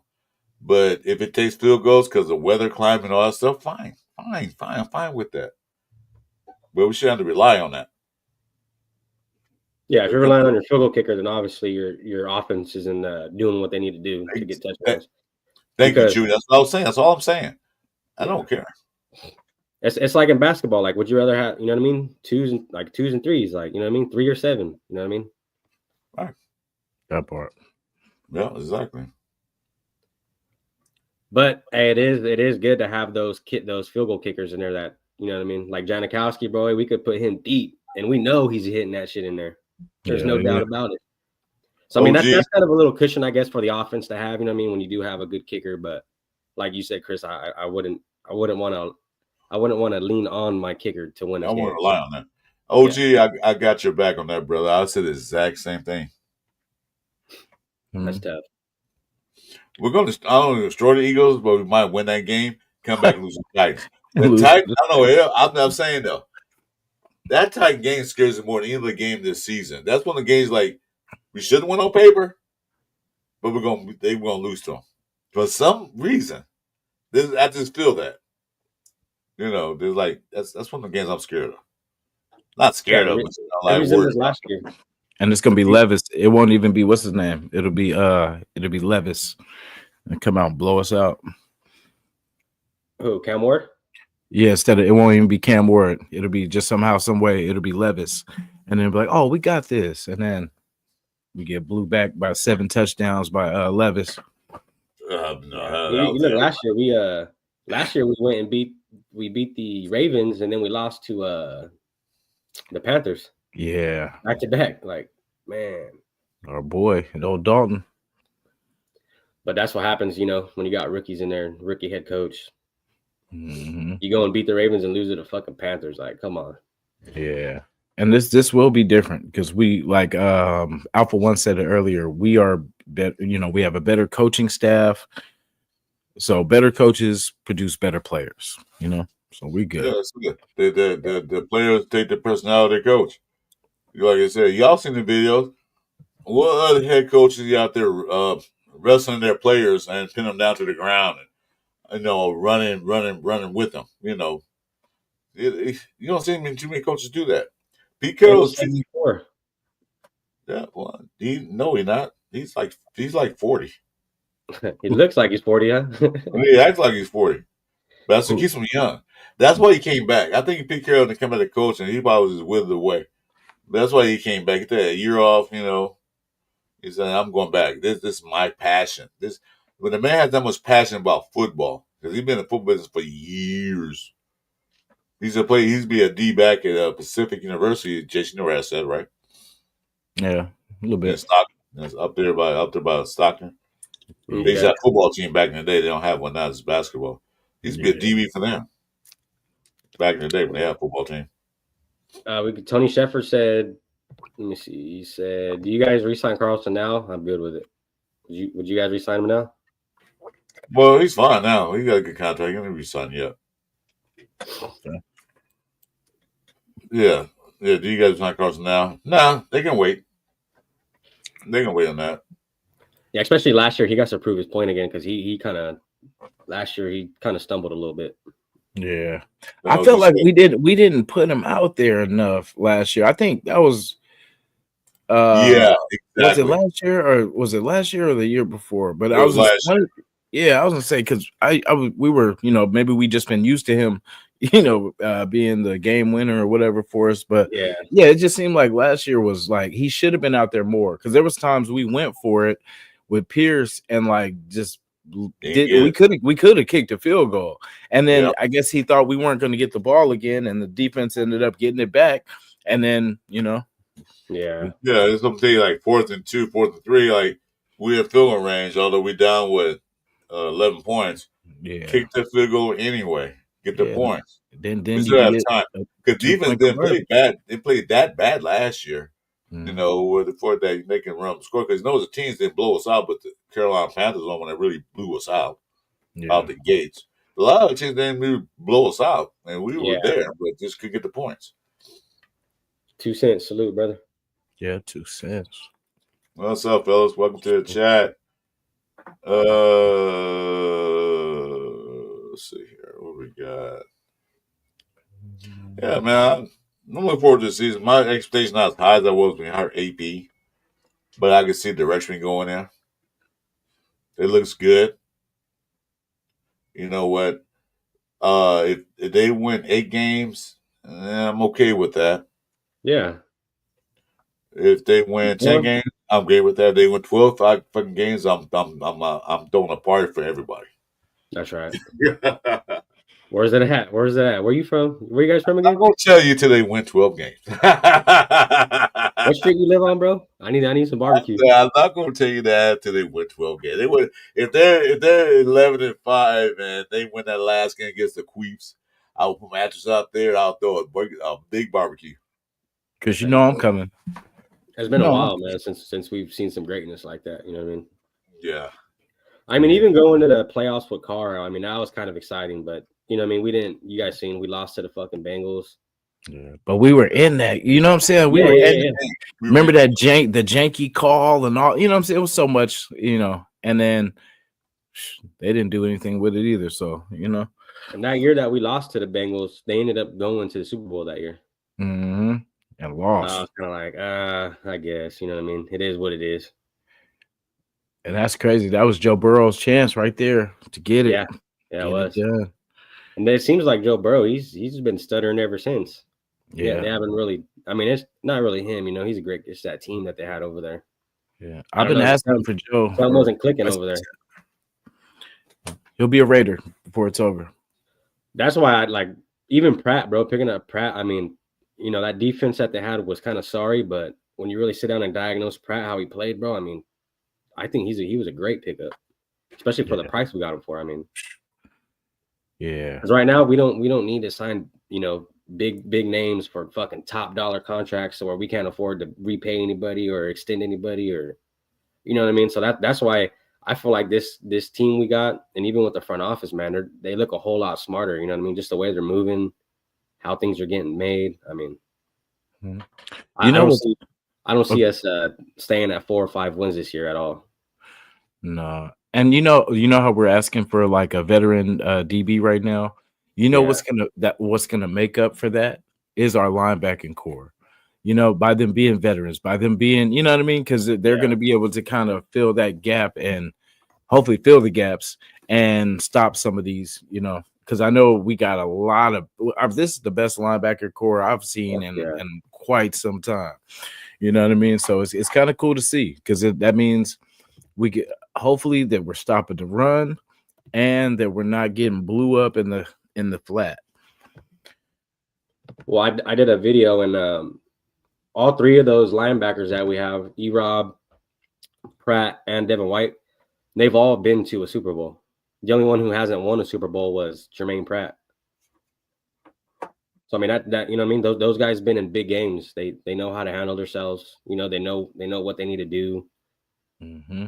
But yeah, I mean you look at the linebacker core we got, bro. That shit is stacked. Even when you look at the second guys, you know the second strings and all that. Yeah, that's what makes me wonder what Pete and them see in our secondary that they're not going for the vet. So I mean, it might be a good thing. They might have faith in this group, which is good. You know, they probably have more faith than we do. Hey, But hey, what's going on, Angelo? How you doing? Yeah.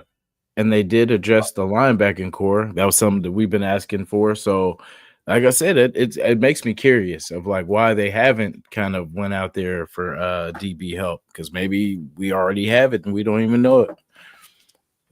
Yeah, I mean, I don't know. It was weird. We didn't really get nothing out of what happened with Shaquille Griffin either. So, Hey, Ray Nation, thanks for joining us, man. Have a good day, brother. Appreciate it. take care, bro. Yes, sir. Yeah, thanks, Angelo. I Yeah, mean, we know Porter. He should be all right. You gotta look at one thing. So I've been a fan for years. You gotta look at one thing.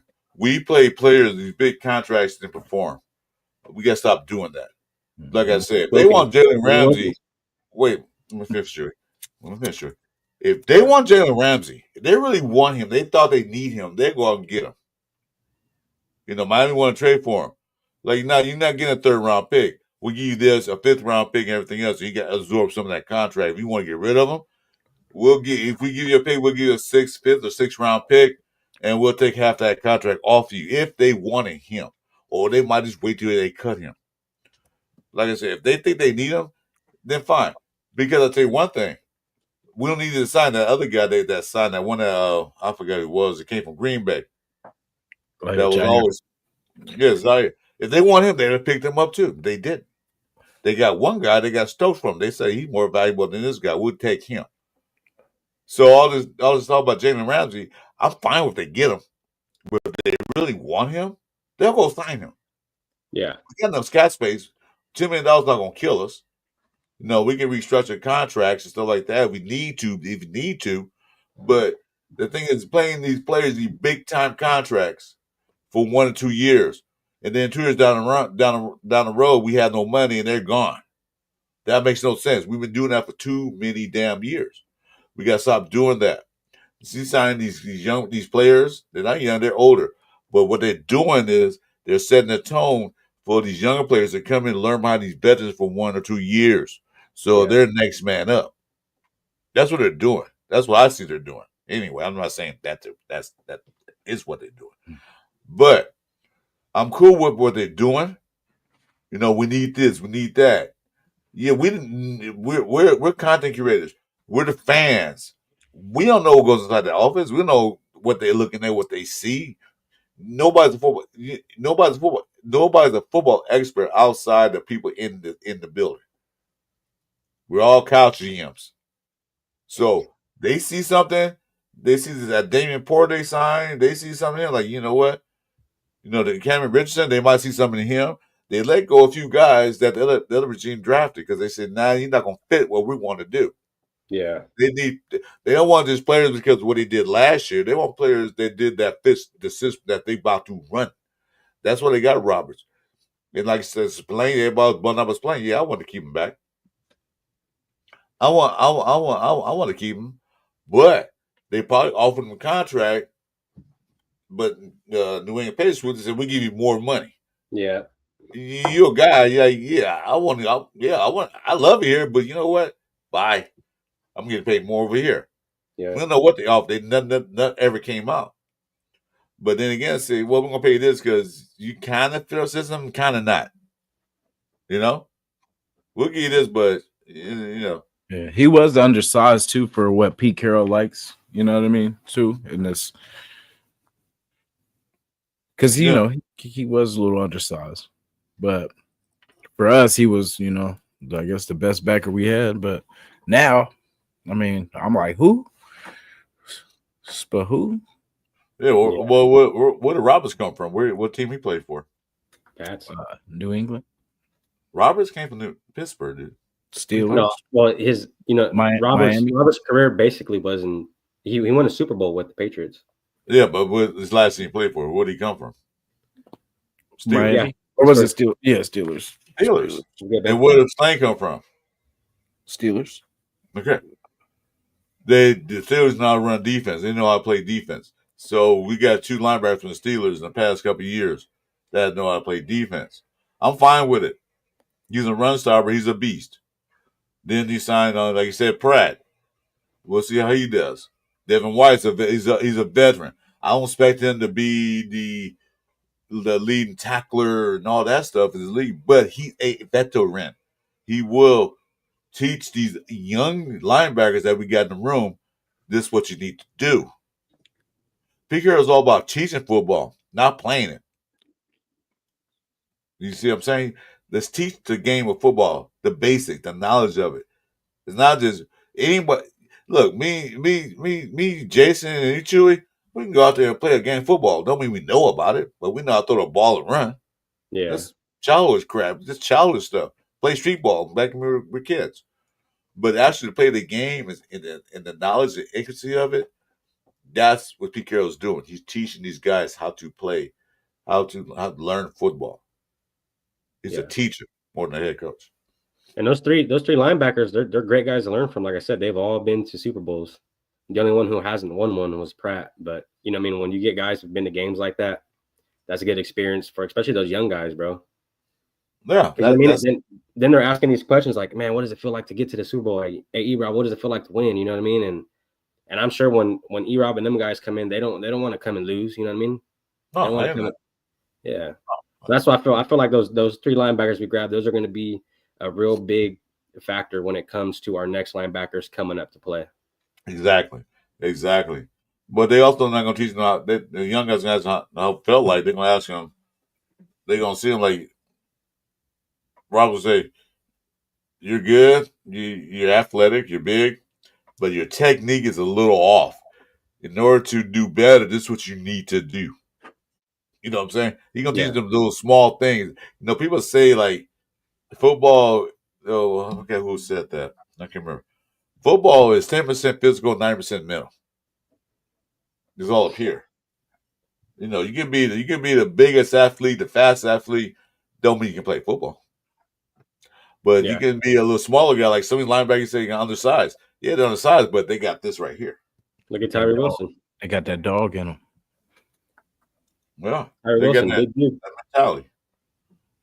Yeah. When I think of linebacker, I think of Ray Lewis. You know what I mean? Like that was the standard. That was, you know what I mean? Like that's I wish we had somebody, you know, of that type caliber. Cause like it was not just his size, but his mentals and his just like just a dog, bro. Like somebody that you know what I'm saying? You really gotta will give you the bubble guts if you about to, you know what I mean, face that man 20, 30 times up in the, you know what I mean, in the hole. So dog, man. Hey, what's up, on Six, man? Welcome to the thing. I just saw it. I was looking. I was going on my rant, so I didn't really pay attention. But what's up, on Six? How you doing, brother? Yes, sir. So, but you know, the defense was good it was decent last year. I'm gonna say good. They were decent last year, but now it's gonna be even better because, like I said, everybody's worried about corner. I'm worried about cornerbacks too. Of course, I am.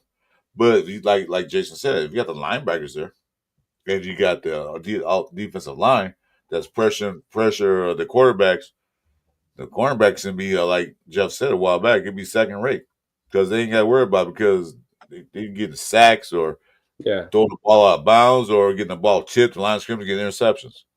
So as long as that front line, that front 7 can hold over, front 6, wherever they run, can pressure the quarterback, stop that run.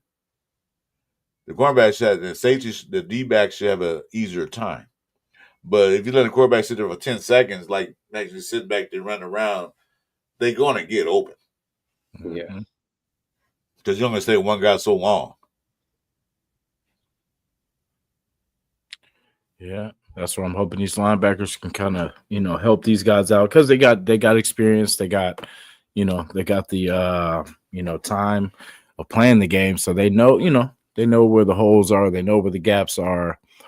you know, and all that experience, they'll be able to communicate to each other because they've seen it all. Like I said, these guys were the guys on their respective teams. You know, these were the dogs on the other side of the ball. Mhm. So my thing is do you feel the linebackers will have to work harder since Wilkins is out and there won't be as much pressure, or do you feel like the line will step up and do what it needs to do? I'm not worried about Wilkins. Okay, so then who do you see filling in the shoes for him? Nobody can fill Wilkins' shoes. Wilkins is a different player. Yeah. Remember now, we only had Wilkins for 5 games last year, and defense line did okay. Yeah. Adam Butler was there.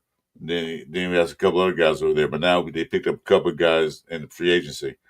Wilkins, if my feelings about Wilkins, if his foot that bad, if he can't come back 100% or at least 90% on by game 7, you can sit the rest of the year and let him heal properly. Then also restructure his contract. Say, okay, you didn't play last year, dude. I'm not going to pay all this money. We're going to restructure the contract. We'll give you extra year, but we're going to cut it down some. And plus, that salary cap's going up next year. So let him sit for a year. All right. And then that way you can develop the young attacks like Pegas and what's the other guy, Tonka. That way they can develop.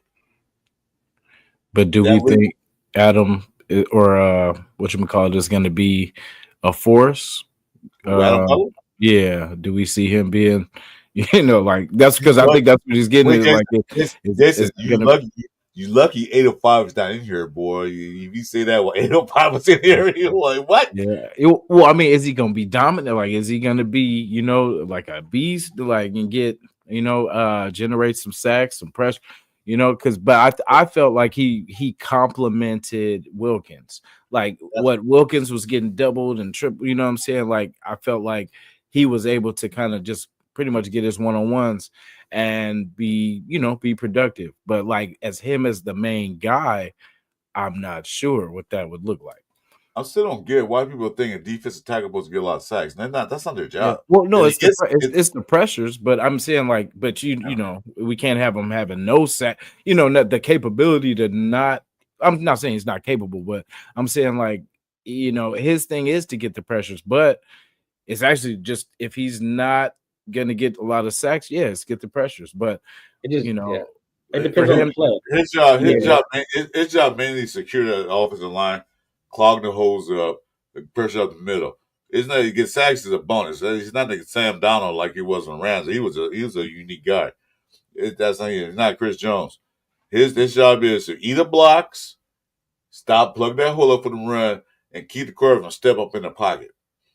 You know, if he gets 6-8 sacks next year, that's a bonus. I'm happy with that. That's a bonus. Definitely. His job is not dedicated to getting sacks. That's what the 2 guys on the edge are supposed to do.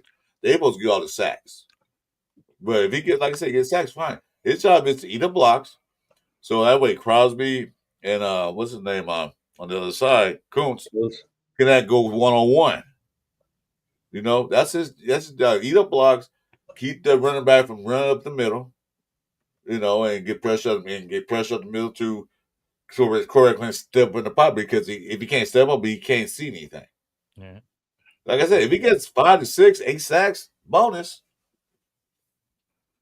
Yeah, like who pressures Mahomes though? Like, you know, if Mahomes doesn't have that pressure coming up his middle, he's just gonna pick us apart. You know what I'm saying? Like, I get it. Like, but I'm saying like if you know when Wilkins and him there, it was different because you know Wilkins was the lead, and then he was just he was Robin, but now he's forced to be Batman now. You know what I mean? And that's what I'm saying. Like, are we gonna get? I know we're not going to get the same production, but man, do we need to bring somebody in? They already did. That's what I'm trying to tell you. Yeah. Did you see they did a draft? Did you see do free agencies? They are expected that's going to happen. You know, they got that guy from the Cardinals. What's his name? Lecky Fotu. Yeah, they got Lecky Fotu. He's a big guy. They drafted 2 defensive tackles. They didn't have to because we had Wilkins. We didn't need to, but they did. They got guys in there they knew what Wilkins they knew about his foot. They're like, shit, he might be out for the season. Mm-hmm. So they got guys in it. Nobody can take the place of a certain player. You know, you're gonna have players that play the same position, but not gonna take a place of what they do. 'Cause everybody has a different skill set. They do the same thing, Mhm. but there are different skill sets that they do and how they do it.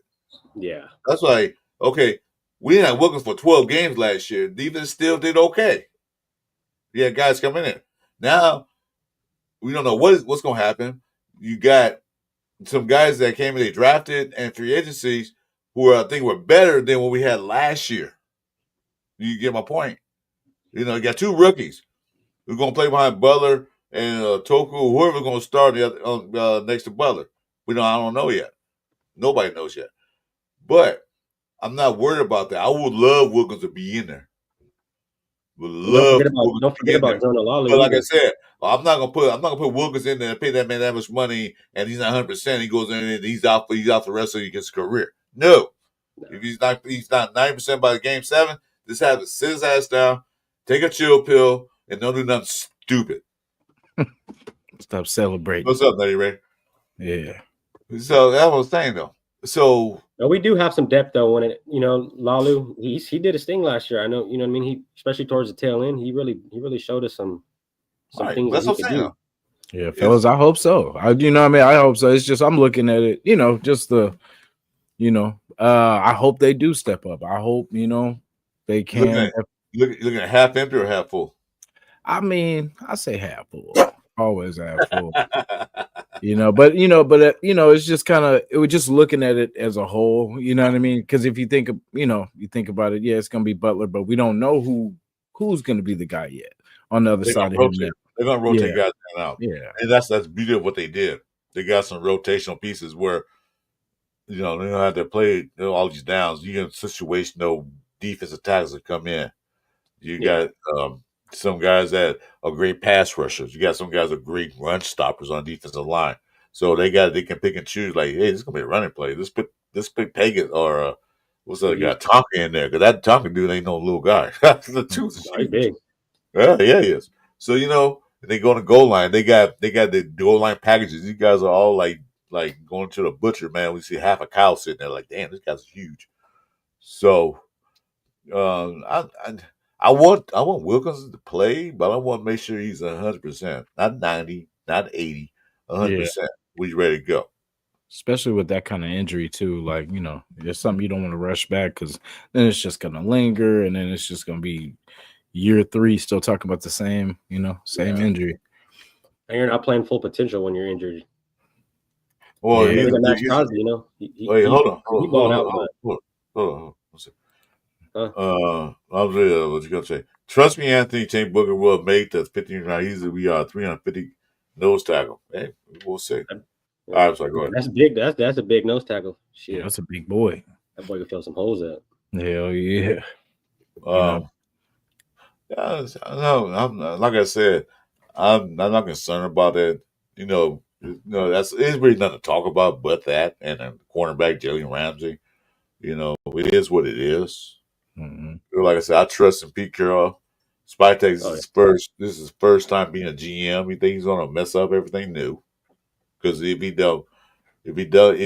he works out and he decides to go somewhere else, he have a good resume. But you got to remember, he's been doing this for years. He was always the backup GM, so he saw what other GMs did. Yeah. And plus he was a scout, so he's seen players. And then we signed that guy from Philadelphia the guy Hunt. He's a chief scout. And we had a show me and Jeff did was a guy talking about, he's gonna wait till the college season? No. Scouts scout everywhere. They scout high school on up to pros.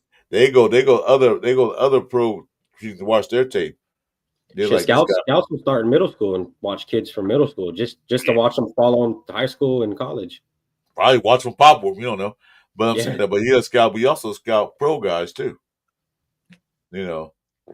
Like, hey, you know what? This guy might not make the team, or he got cut. Let's look at him. Let's see his tape. You know what? We can bring him in. That's what you guys fail to realize that. Remember, these teams that cut down 53, there gonna be some players out there that we can use. Yep. Yeah, we got a lot of depth. I mean, especially all the guys we've been picking up. There's a lot of guys that are gonna have to prove their point, prove their spot, and really, especially for those extensions they want. You know what I mean? Yeah, like Kuntz with because Kuntz he wants the big boy extension. So like he got his a little bit of a bump, but I know he wants that big boy contract. No, So I you hope he never, plays on fire. you never even said in the interview, did you? There Mhm. are two other teams. I don't know if he mentioned that. The other teams that wanted to pay him more money than we did Mhm. for a bigger contract, for a longer contract. He said, "No, I want to be here." So he want to try one more time with the Raiders. Because there was two other teams. I don't know. They said his names already. If they did, I don't remember. But look at his interview. There were two other teams that was offering bigger contract for longer. Probably was the Patriots, no doubt. Or anybody. So he I- wanted to stay here. I think Kuntz is going to learn a lot from Max Crosby as well.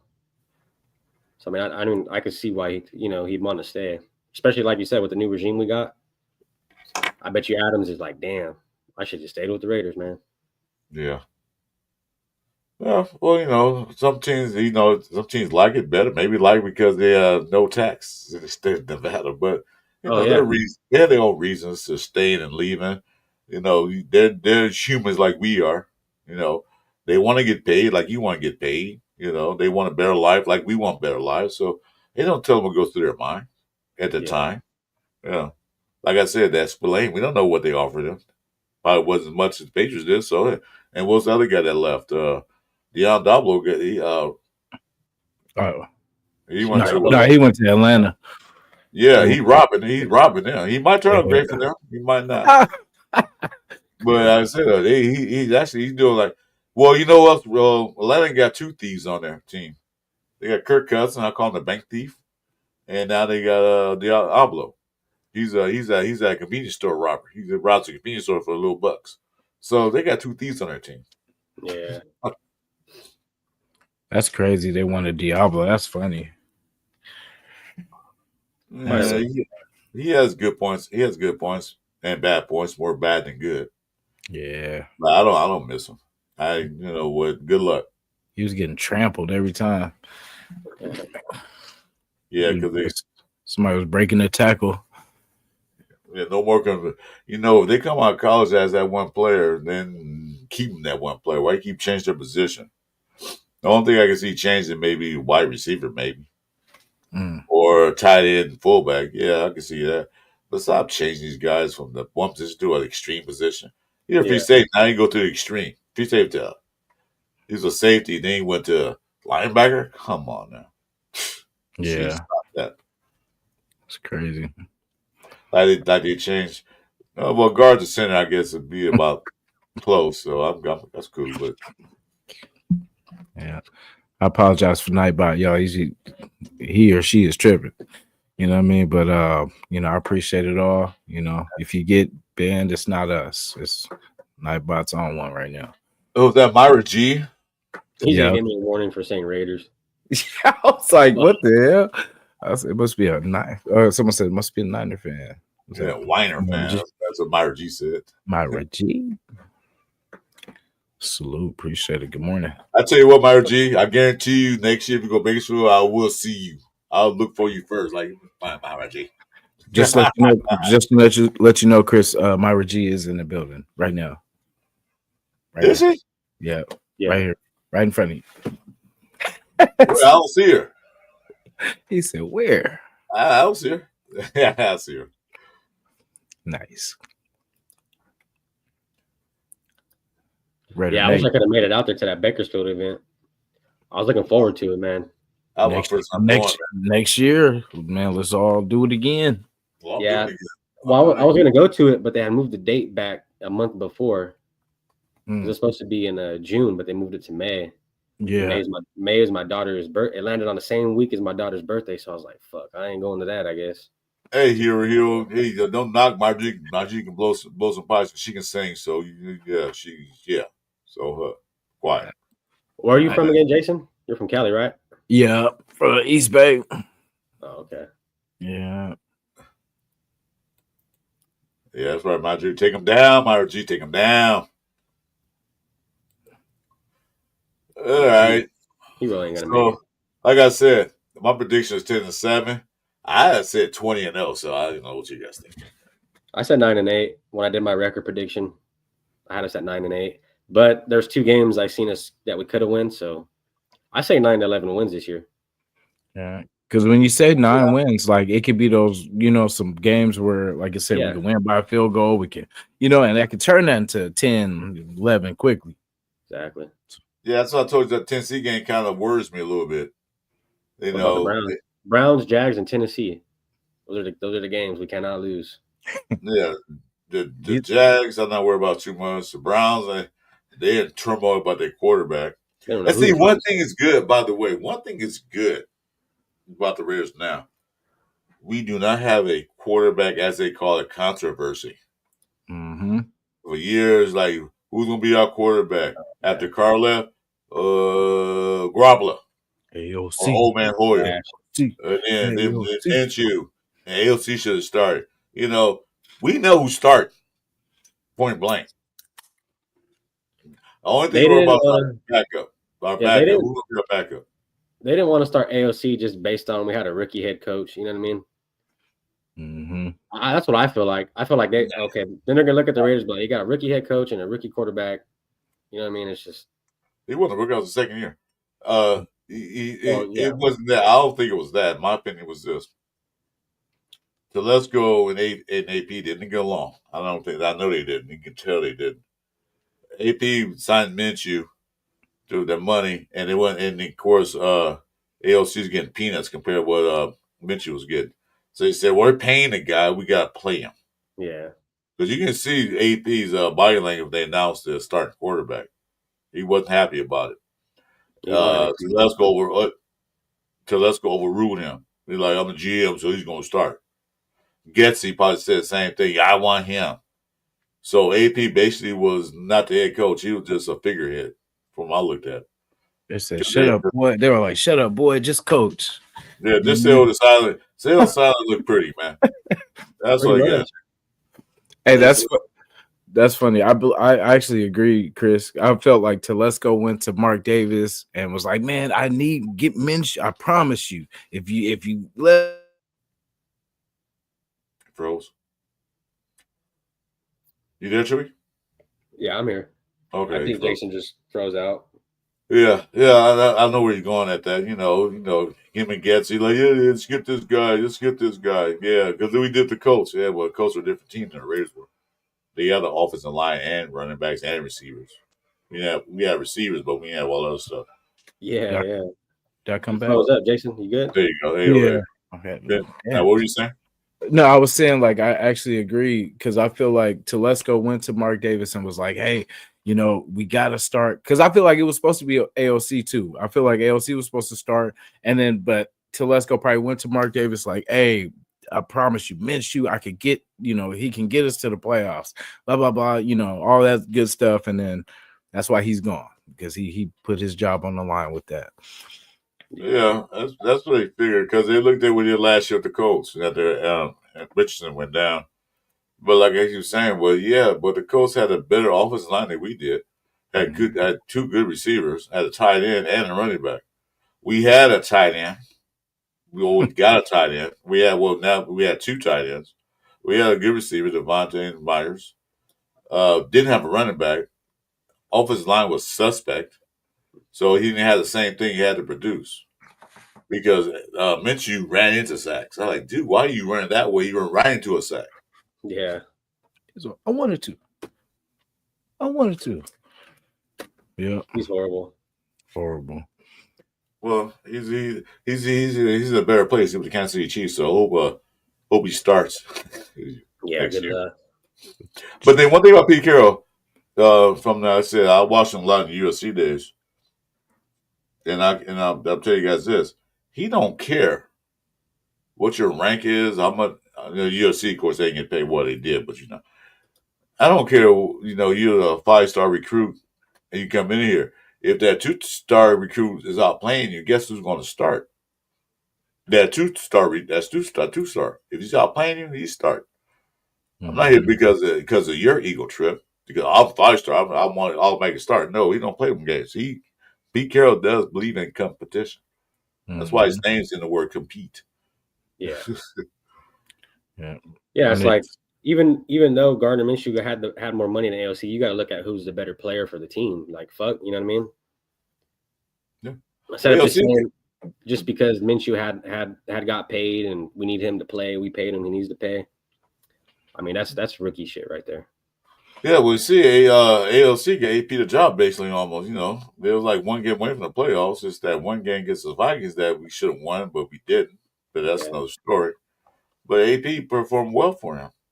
You know, so of course, if I'm an interim coach, and this quarterback helped me get this job, secure this job, and I'm head coach next year. He's starting. I don't care what you got to say. I don't care how much you pay this bastard over here.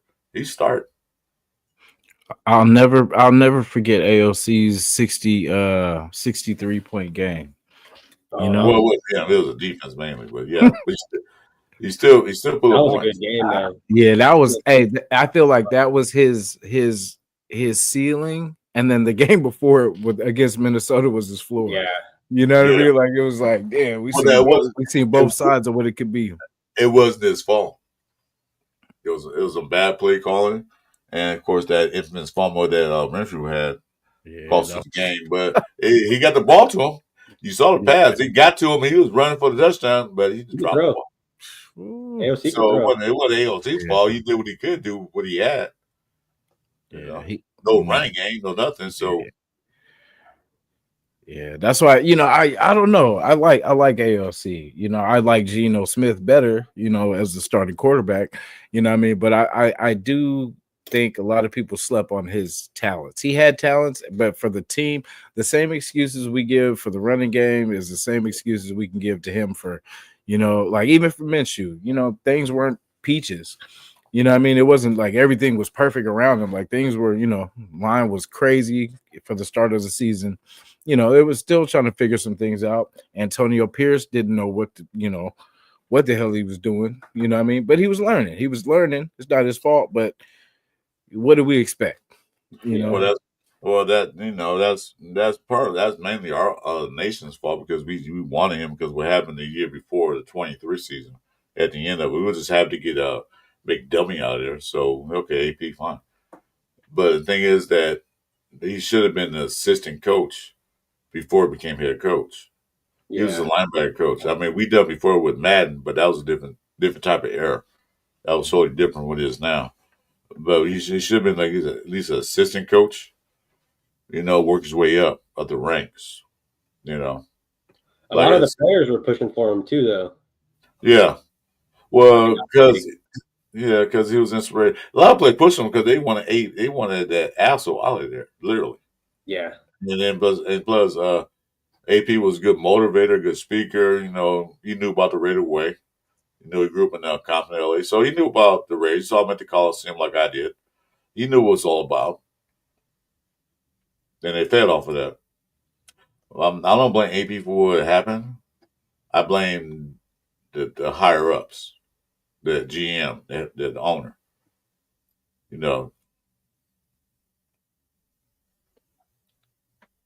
I did not know this, guys, but this will change everything. Geno Smith is a Libra. Well, they got to do anything. Man, it's the greatest. That's the greatest sign in the world. Greatest balance. You know what I mean? Loves pressure. Very balanced under pressure. Quiet storm. I guess I don't know. I don't follow that. Super Bowl coming. That's all I know. Libra gang. All right, fine. If that's what you believe in, I'll go with it. Libra Great gang. He's a good leader. Yeah, great leader. I like it went down. I mean, because he won a contract with Seattle. They said we're gonna pay this much. I don't want to be traded. The next day, the Las Vegas Raiders traded third round pick for Geno Smith. Like, damn, that was quick. Because Pete Carroll saw when he's on the market, go get him. Go get him. And I like that he's bringing because Geno Smith. One thing he knows how Pete Carroll like to run his teams, and he's gonna pass it on to his offense and to everybody on the team, basically. So Ray Love, that may be true, but you know, it's true. You know, great people, all the great words and the you could throw, you know, you can pass us to the Libras. a Libra. I'm a Scorpio. Okay. And watch, everybody's gonna throw out the players. We got Genty as a Sag. You know what I'm Yeah, saying? they start coming Yeah, I out see everybody's that. shit. What is Pete Carroll? What is Pete Carroll? I seen somebody else yesterday. They were like, "Damn, I'm hella sad. Jacobs is gone." I'm like, "Bro, we got double now. We got Mostert and Genty. We good." I was sad when he first left, but like I said, even with the linebackers we let go of, it was bad to see. But now looking what we added, it all Yeah. makes sense. You know what I mean? Yeah, 2 for 1, almost like like 2 for 1. And then Chip Kelly too, and at Ohio State, man, he balled out with 2 running backs, and I mean, Genty and Mostert, bro, that's a good duo right there. Yeah, that's gonna be saucy. I can't wait to see that on field. All the blame should go on Mark Davis. All the blame go on Mark Davis. But like I said last night, what you call him? Mark Davis, sit back, relax your choice, see your girlfriend or girlfriends, plural, whatever he has, write your checks, and let the football guys do the football things. You just sit back and relax and collect that money and do business deals. That's all you gotta do now. You're not your dad. Nobody ever be an Al Davis. He's a one of a kind person. You're not your dad. And he even said that, I don't know football, like my dad did. Okay, well then do business like you did great business. You went from $3 million to $5 billion. So you did some good business moves. Just write your checks. Let the football guys do football. You got Tom Brady in now. Yeah, Who's good. a football guy. Let him tell you hey, we need this, we need that. You got Richard Seymour. People care about Richard Seymour. He's the owner too. He's a football guy. Yeah. Yeah, he is. Other guys. So let's just say this: who do you guys think will take over ownership when? I know I don't like to say this, but when Davis times come and he goes to same thing that happened with his dad. Like who do you think will fill those shoes? You think Brady will try to take it over? Or? Mm-hmm. For now, Carol actually owns the team. Carol Davis. She has full control of the team, but Mark Davis does the running of it. What Mark Davis is doing right now, which his dad would never do, is sell pieces of the team. So I think he's going to sell pieces of the team to football guys, football knowledge. I don't think the Raiders are going to go corporate, sell to a corporation because it'll ruin them. I think he's going to trust certain guys to come in there, to buy the team. So they'll probably go that route. Yeah. So we'll see. It won't be a one person on the team. It'll be a conglomerate of people like the Redskins have. They got the guy and then Magic Johnson involved in that. Same thing with the LA Dodgers and all that stuff. It's gonna be like that. Like Charles Woodson with Cleveland. Right. Yeah. People say, why he buy Cleveland? Well, he's from Ohio. So exactly. He played for the Raiders, played for Green Bay. But he grew up in Ohio. So that's probably one of his teams as a kid. And he got a chance to own that team. But believe it or not, he's an owner, but he's still a Raider. Regardless. She said toxic red flag. Yes, sir. Yeah, man. Yeah, I really something's telling me Mostert's gonna go off, bro. Like I feel like that's gonna be one of the most underrated signings is Mostert. I feel like he could hit a hole and be gone at any instant. And if our running, bro, man, and if our line is as good, as if it's really gotten better from last year, bro, we're gonna run all over everybody. Well, that's the beauty of it. We don't depend on one back to do everything. That's the beauty of it. We depend on Zamir White to do all that, and he wasn't that type of back. Yeah. But Zamir White, I keep saying he might have a better year this year because he's a fourth string running back now. To see what happened in training camp, but if he does stay on the team, he won't have that pressure on him to be that back. You know what I mean? Mm-hmm. He can go in certain situations. He'll say, Zamir, this is all you got to do. It's 3rd down 1. Fall forward. Yeah. That's all you got to do. He's like, dude. Oh, I can do that. I can do that, coach. Yeah, put me in. I can do that. Good. That's all you got to do. Pass the torch, coach. I got it. Yeah. That's what Genty does. That's Yeah. why I love Genty as a running back, bro, because he's a downhill runner, bro. He you don't ever see him falling downwards or back at least. Yeah. You know what I mean? And I know he's not going to be able to break tackles like he did in college, but I could see him ducking, breaking some tackles. I just don't see him doing what he did in college in the NFL level. Yeah. Yeah, 4 but see- yards. 4 yards. That's just at least get 4 yards. He had You know what I'm seven. saying? Like, he you had ain't seven- got to break 20 yards. Just get that consistent where we bang it, pause, banging it up the middle and getting at least 4. Because, 4, 8, 12. You know what I mean? You do that 3 times, that's first down all day. Yeah. But get that. Like, you know what I'm saying? But not that -3 yards, -1. Gets you too big and you're doing too many damn curls to be getting -3 yards and all that. Well, his issue was fumbling, so you got to tighten that up first of all. Yeah. He's so worried about fumbling that he doesn't. He's scared he might drop the ball, so you got to get that out of his head. But like I said, we got to depend on Genty to run every down, 30 yards a game, 30 carries a game. No, we don't depend anymore. We can use Mozart in such situation. We use McCormick if he stays healthy in certain situations. We can use Zamir White in certain situations where we have to depend on one player to do everything. So that's the beauty of it. That's the way Pete Carroll used to run it. He had beast mode, of course. Nobody really can stop him in his prime. But then again, they had a second running back. I forgot his name. It was Armstrong. I forgot his name, but he was in there too. So it ain't like be that cowbell carrying the ball every down. You can switch it up. And Chip Kelly, way he does it, they're gonna switch it up. Yeah, if he gonna everyone's motivate. going to expect Genty to come out the gates and just go crazy. So when Mostert gets in there, they're not going to know if there's going to be a pass or run. Mm-hmm. It'll be exciting, bro, to see how they play that, especially the play action. Yeah. That's going to be a motherfucker to watch out for. Well, same thing with Genty when not last year, but the year before last, he had 600 yards receiving for running back. So he can catch the ball backfield. He's actually out there running routes out there, running right receiver routes. So, they don't know what they're gonna do. That's the other thing that's so awesome.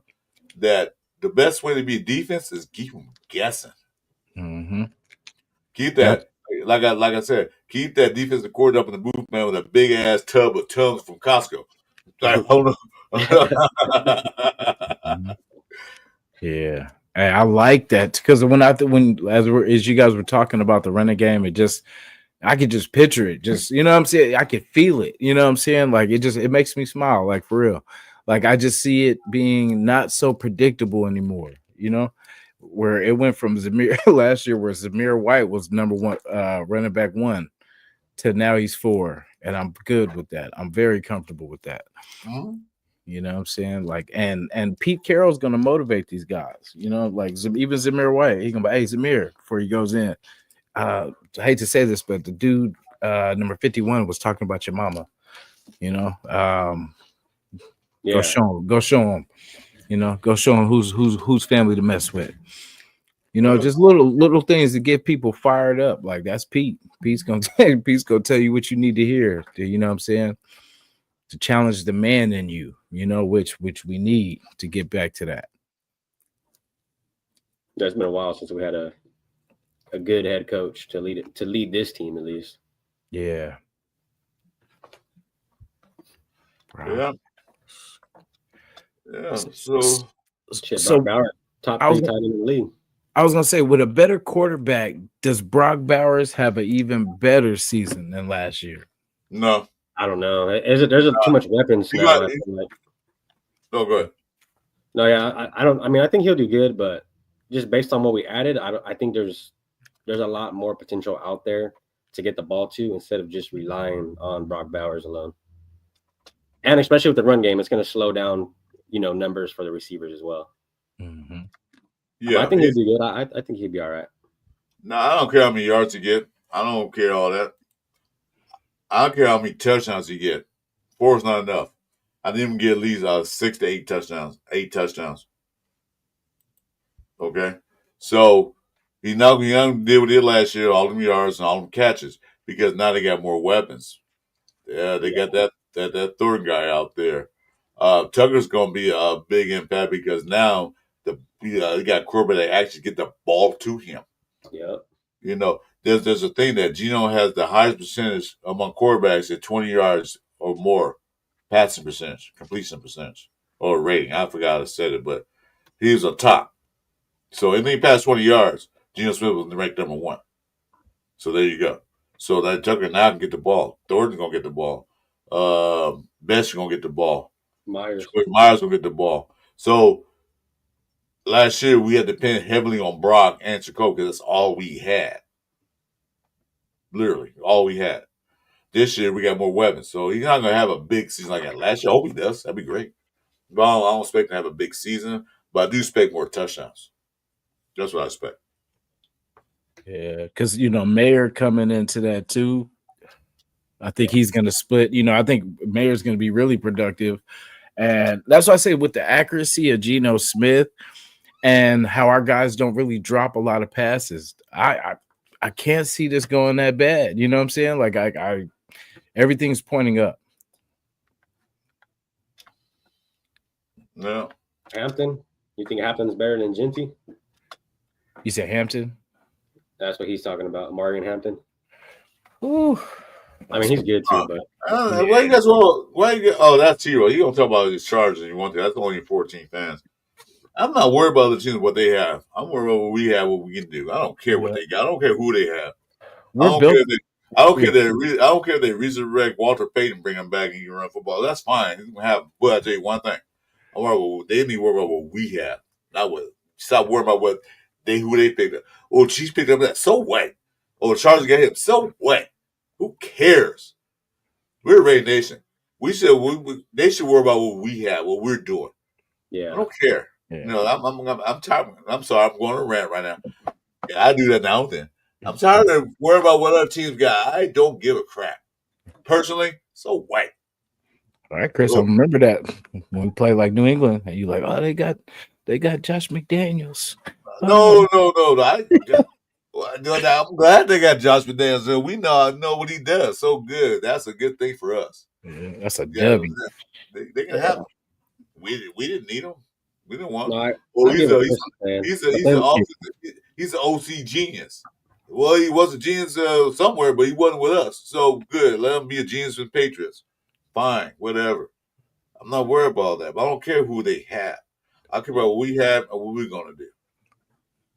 I'm sorry. I'm just an old school Raider fan, man. Screw them. Let them scare. Let them fear us. We shouldn't fear them. Yeah. The only reason I like looking at other teams is just to see what we're up against. You know what I mean? Mm-hmm. Like you said, Chris, I really don't give a shit about what they got or how their team does. I just like to look at rosters and be like, okay, they got what I mean. We gotta to see what we're going up against. You know what I mean? Yeah. Not necessarily, like you said, giving a shit about who they got. It's just, especially when it comes to coaches and things like that. That's all they do, man, is study other teams. And as Raider fans, we got to put it in the air. Because if we see it, we want the coaches to see it. We want, what I'm saying? Like it's just how it is. But when we see the holes, we want the coaches to see the holes. We want the owner to see the holes. We want him to hear what we see. Yeah. Like I said, I'm trying to say, they got this, they got that. That's fine. They can have what they want. Well, we got some players too. Oh yeah. Now these guys put together, put on the field, put on the grass, and beat the living shit out of everybody. I'm gonna curse because you know what? Enough's enough. I'm tired of being the clowns in the NFL. I'm tired of being the stepping stones for other teams. Oh man, we just want to win. Who we play next week? The Raiders. Oh, we got that. I don't hear that shit. They gonna say we need one. We gotta play next week. Oh my god, we gotta play Raiders next week.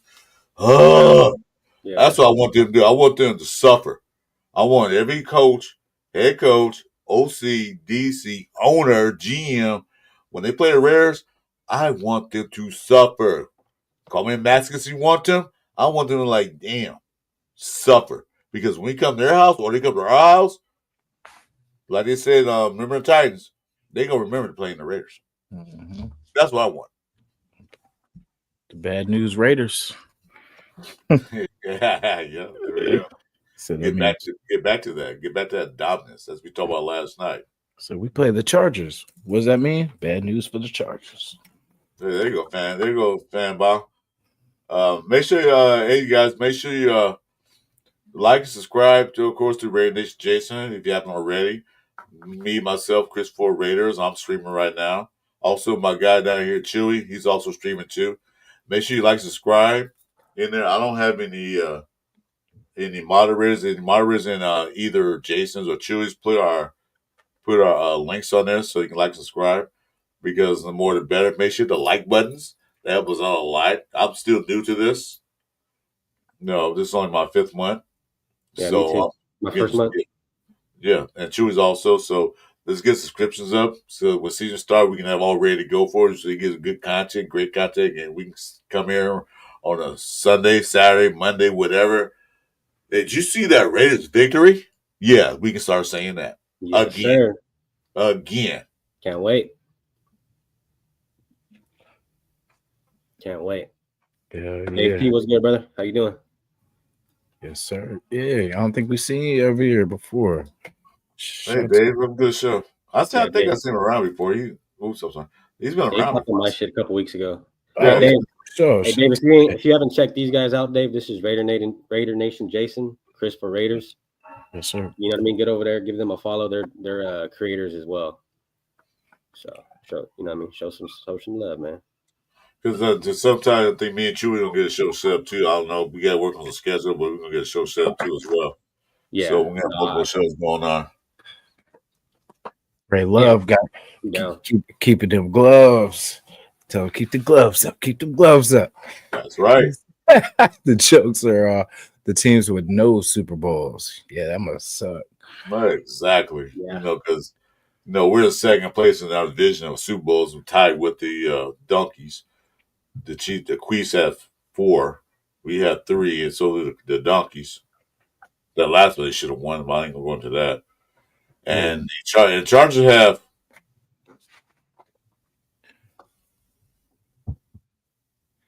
You guys watched the schedule announcement? It was so funny when that guy was in the museum. This is all the teams in the division that won Super Bowls. Mm-hmm. And the guy said, I forget how it went, but it was so funny. He said, yeah, these are all the teams that won a Super Bowl in LA. Raiders and Rams. Well, don't the Chargers play in LA?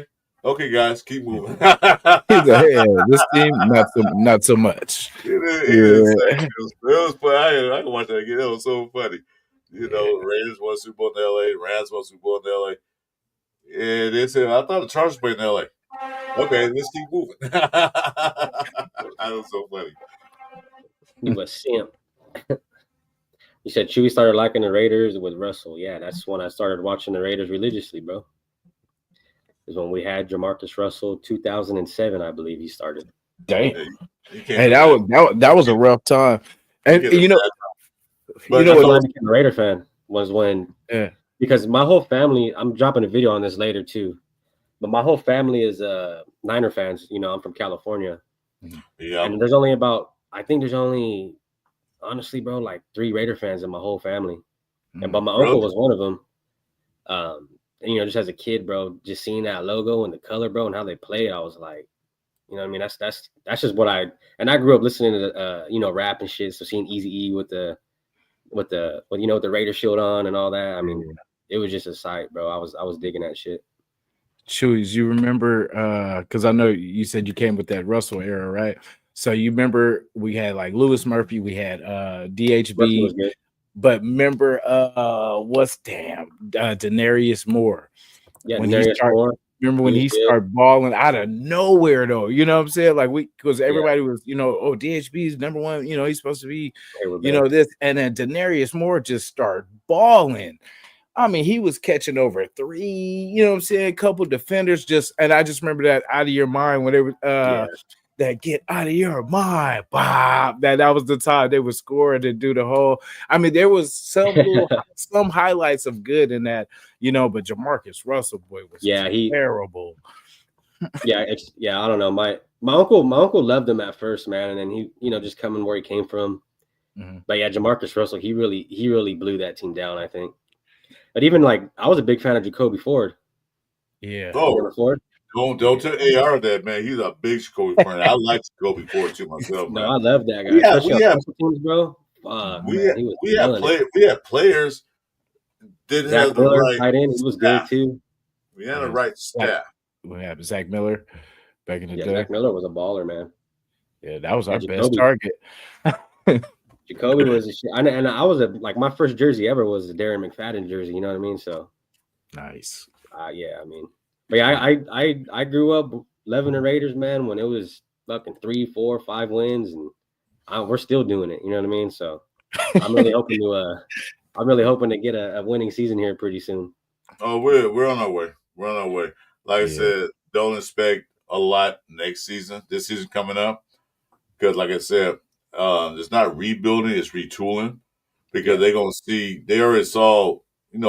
Pete Carroll's just sitting home. He's a football savant.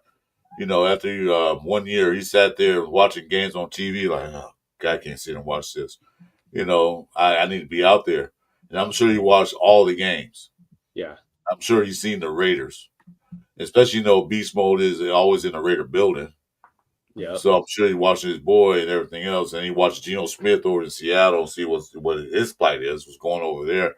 I'm sure he's watching all that. So immediately he came in there, and once again they hired the coach before they hired the GM.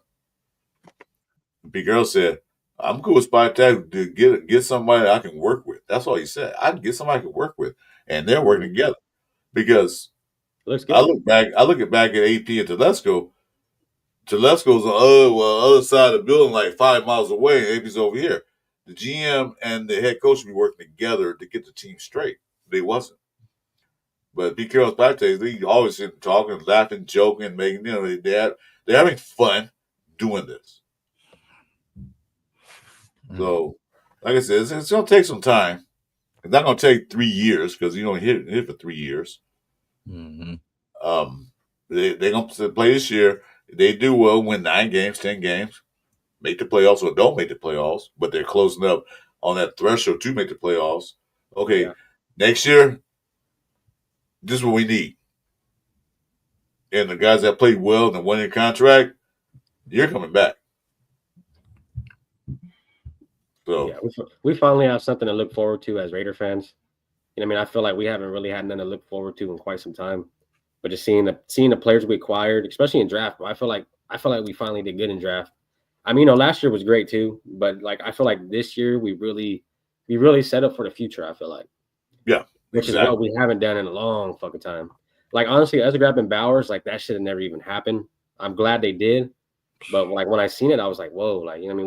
We got Mayer and we grabbed another tight end, but it worked out, and it doesn't work out a lot like that. It doesn't. We bought 2 more tight ends, 2 more brother and Ishmael. He's a 6'6". He's more of a receiving tight end, sort of like your water guy. Then we got the guy Ian Roberts. He does both, but he's a good blocker too. So we bought tight ends, and I don't know how many you're gonna keep. I think I'm gonna keep 4 or 3, but can't go wrong with keeping 4. That way Bowers don't have to do everything. See, I got like they did depth. One player don't have to do it all. He can come in there to take a break. You got somebody there that can do not as good, but can keep up, So we're good on that aspect. The offensive line is coming together. I look at it I think they're doing okay with the offensive line. Yeah. We'll see how it plays out. The one thing that they did not make a mistake the last regime did, they didn't draft a center to be a guard. They got a center to be a center. That's what he excels at. He's a center. They took Mumford and they move over to his natural position, left guard. Because, just in Ohio State, when he was a guard, the dude was a beast. Yeah, he was. They left guard Ohio State. That's why you can't switch him around because it's different. I mean, I know it's on the line, but it's all. Well, he moved a tackle because their tackle they had there was hurt for the season. They had nobody else that was just good enough to play tackle. So he said he went to play tackle. If he don't stay at guard for the whole career in that draft, he'd have been a top 10 pick. I mean, not top 10, but one of the top 10 guards taken in the draft that year. Yeah. But he Ohio wasn't. State breed some dogs, man. They breed some players out there. Yeah. Yep. So now they put back a guard. That's good. You know. So like I said, when Ohio State, he was a beast at Ohio State was a guard. Just he went to tackle, and that's when his draft stopped. His draft stock dropped. Because he was okay at tackle, but he wasn't as good as guard. So they're doing that. They're doing things now to put the players in the right position. You know what I mean? They're putting players like you're better at this than that. So we're gonna put you in a position that you're better at, so we can win games. Not because this, but Mumford he can go tackle or guard, but he would mainly guard, which I think is a great move. And that's why I was mad at last year, like when we were tearing off 10 straight losses, why we weren't shifting all these things around last year. And since we were like, okay, since we're not since we were losing these games, let's adjust for the future. Let's see, let's get the trash out of here and let's see what works. See what players we can put together that work. Because if we're losing, obviously it's not working anyway. So might as well try to change some stuff around. And it took this regime to get it, but at least they're getting it, and we're hearing them. Like even with what's his name? Dalton Wagner. They're even getting him, trying him out at some things like that, which that's all I wanted was to hear, hey, we tried Dalton Wagner at guard, just to, at least try something different. But we were sticking to our guns, and 4 wins is what we got out of that. Yeah. And that's what I'm saying. When you get a good front office, good head coach, good coordinators, that's when you get that. That's when you get what you're talking about. Last year, like I said, you have AP, bro. Like he didn't know what the fuck he was doing. Besides being a friend to all the players, that's all he really honestly knew how to do was be cool with players, and that only gets you so far. You know what I mean? And then you had the offensive line coach and everything, but he fired all those guys. I said, why you wait till the 8th game, 9th game of the season to do all that? He should have fired him a long time ago. But he did what he had to do. He fired him. But now, like I said, they got the right people in the right position and in the right places. And like I said, that showed a sign of like Mr. Viler said last night. He said, I asked a question. Well, the question I asked him, you think we're turning the corner? And he said one thing very smart. He said, we're not turning the corner yet, but we're veering to the right lane. Like I said, we're in the right lane to make that right turn. Yeah. So yeah, we're on our way. So I'm gonna say that's good analogy. I like that. Yeah. But like I said, you're gonna put. Speaking of Dalton Wagner, he beat up Mumford at number 2 right tackle. According to reports, he's beating him out. Okay, good. So that's why he moved off to the guard. And he's had some time to develop too, because this is, I want to say, third year. Oh, third year. Okay. Yeah. I was gonna say, he got that first year, then he got hurt, and they kind of hit him. He was a stash too. Yeah, he stashed him away the first year. The second year, he didn't get any playing time because of Yeah. what happened. This is third year. Hey, think about that too. 2 of the stash players still here, McCormick and Wagner. Man, McCormick wasn't stashed. He was just hurt, so nobody wanted him anyway.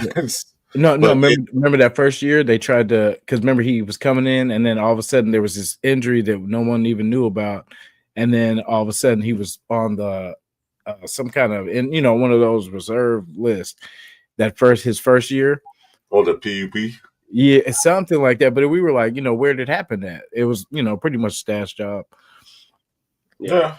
McCormick showed some spurts of greatness, so that's why, I'd put him at a RB3, to be honest. He is RB3. He's RB3. Yeah, I agree with that. Let's see. I don't know. Both of me can see, but I'll find it. They're gonna probably run the hell out of Zamir White in preseason. I would. Oh, they're gonna beat him up in preseason. I hope so.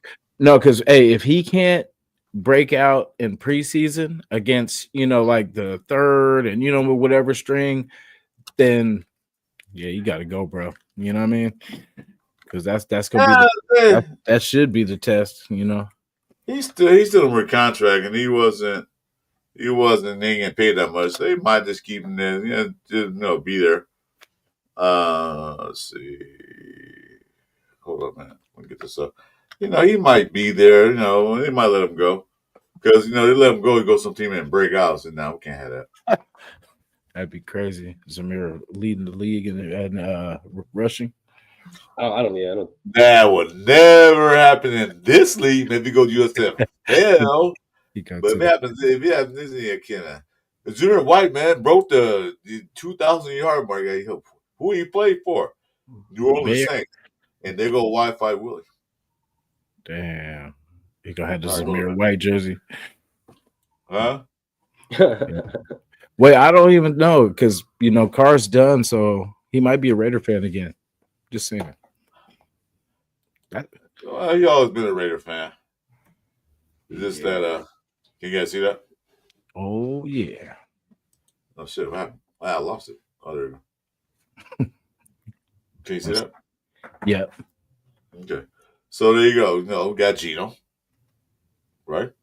Mm-hmm. That's the dick was. Didn't see. Mostert. Oh, it's not Mostert. I don't know why. Mostert. Well, let's call it the Raheem. The Raz attack. Raheem, Ashton, and Sincere. So RAS. So the Raz attack. You said the Ross. I just made that up on the fly. The Raz attack. Yeah, man. You're going to do Raz attack, man. Yeah. And then you get Z and it's the Raz. Anyway. Yeah, so C is 4. Okay.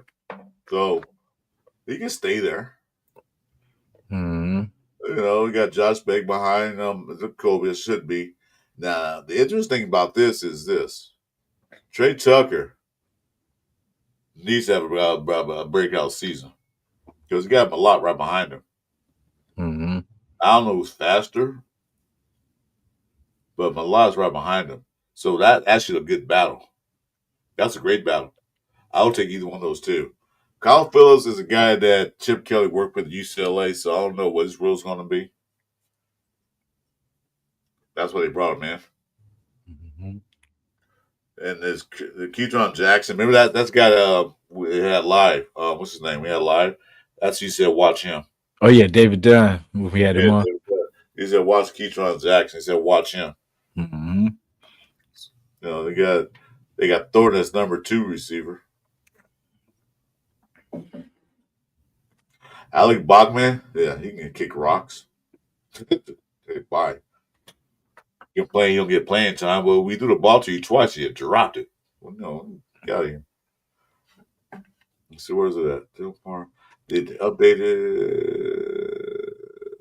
No, they didn't. They still got Muffet in there. But actually, we moved to the left side as guard.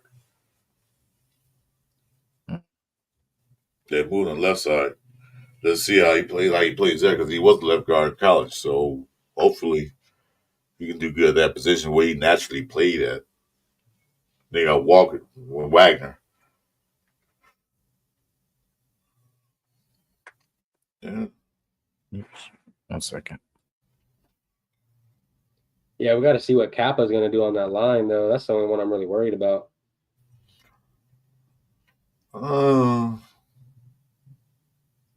Yeah.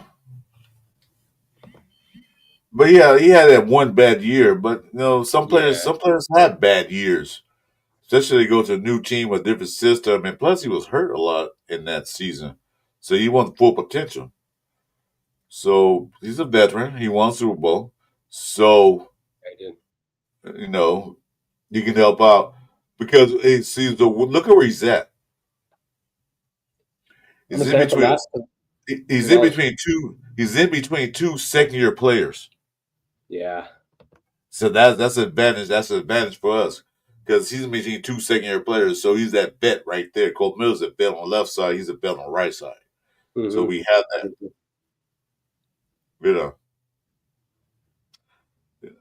Jordan Meredith, I ain't ever have him than Parham, but like I said, they said Parham beefed up a little bit this offseason. We'll see. But I'm happy with the guys we got. Carter Bradley probably out. Yeah, he's gone, I think. Mm-hmm. I watched OTAs. He ain't look good at all. Cam Miller look better than him. Zach Akir Franklin, they talk about him a lot. So, They were saying like Cam Miller's another prodigy of Brock Purdy kind of guy. Cam Miller. That's what I've been hearing around. Is just the way like how he plays and shit. They feel like he could be like another Brock Purdy, which is good if you have a great team. You know what I mean, and great coaches that lead him. But I don't want to Brock Purdy. I want to. Yeah, I see you saying they are compared to Brock Purdy. I'm cool with that. Brock Purdy's have to be in a good situation. He's in. Exactly. He's in there. He's in there with one of the good quarterback coaches. This guy talking about here. This guy. Look at that 6'6", 222 pounds wide receiver. And he been for 3 different teams. 1 reception for 6 yards. Must have been hurt last year. That's what I'm saying. Who's this guy? That's a red zone threat right there. Mm-hmm. 6'6", 222 pounds? Who's going to guard that dude? Remind me of the guy we had a couple years ago, that Hollins guy. I wish we'd have kept him, but, I'll lock his ass down, but that's just me. I'm a 6'6". Yeah, he's tall. He's taller than the guy we drafted. So I'm going to jam him up. But he's 222 pounds, so he's not a little guy. Well, I'm going to make him fall because I'm just fall. You know what I mean? Look at this thing, leg out tripping. No, I'm going to let him run over me and we can go, oh! And then, He's going to do what? He's right for the ball, so he's going to tie his 2 legs together. Like, yeah. inside that 5 yards, we're going to fall. Oh, exactly. You can't tackle him. I didn't tackle him. My arm actually wrapped around his legs by accident. I was just trying to check. He's so tall, Riv, I couldn't. That's all I could do. Yeah. Listen, we got Ian Thomas. That's his name. Ian Thomas. But we have the other guy. Where's Ishmael? He's not on the list. The other guy, Ishmael, he should be there. So we got weapons, man. I'm not, we're good. Yeah. And then remember Keyshawn Smith? He told us to watch out for him. Oh. Yeah, he's in that last lane. Right. Keyshawn Smith or Keydra Jackson? It's Keyshawn Smith. You're right. Yeah, I was like Keyshawn Smith. Like he said, watch out for him. Yeah, it was Keyshawn Smith. Yeah, watch out. He's 5'11". Says boy's fast, so gotta watch out for him too. He looks serious too. Yeah, he got the lip gloss. He got that lip gloss now, so I don't know about that. I don't know why he wearing lip gloss, man. I'm kind of suspect on that, but it is what it is. So yeah. Is it silver and black lip gloss? Yeah, he wasn't silver lip gloss. Yeah, that's another guy you got to watch out for too. Keatron Jackson from Baylor. I mean, like I said, we got a lot of weapons. We got a lot of competition to beat out who's gonna beat out who. So even they do, they rookies. So even they do go to practice squad, we got those guys there. Let some other teams pick them up. Hopefully not. So yeah, I'm ecstatic for the players we got. I don't think last year we got 3 players that started. This year, hopefully we get at least 3 players to start, or 4 players to rotate in and out. Yeah, it's filling out. It's filling out nicely. Yeah. But hey, you see that where Adam Butler questionable though? It is a little hurt in OTAs, but it's nothing serious. No surgery needed. I forgot exactly what it was. I could come in there. I can come in there and plug up the middle. If they need me to, man. Not even for a lot. You know what I mean? We can. You just want to play football, man. That's what you want to do. I'll what I'm saying? Like I'll get that 20-yard field goal. You haven't kicked before, no, but I'll give it a shot. I just want to play. You know what I mean? I'm just for a good 22. 25-yard field goal. Yeah, he said. He's gonna ask you, Jason. And so, what do you do? You're gonna say like, "What do you need me to do?" Yeah. Hey, where are y'all lacking at? And that's where put me in there. Wherever y'all lacking at, I got you.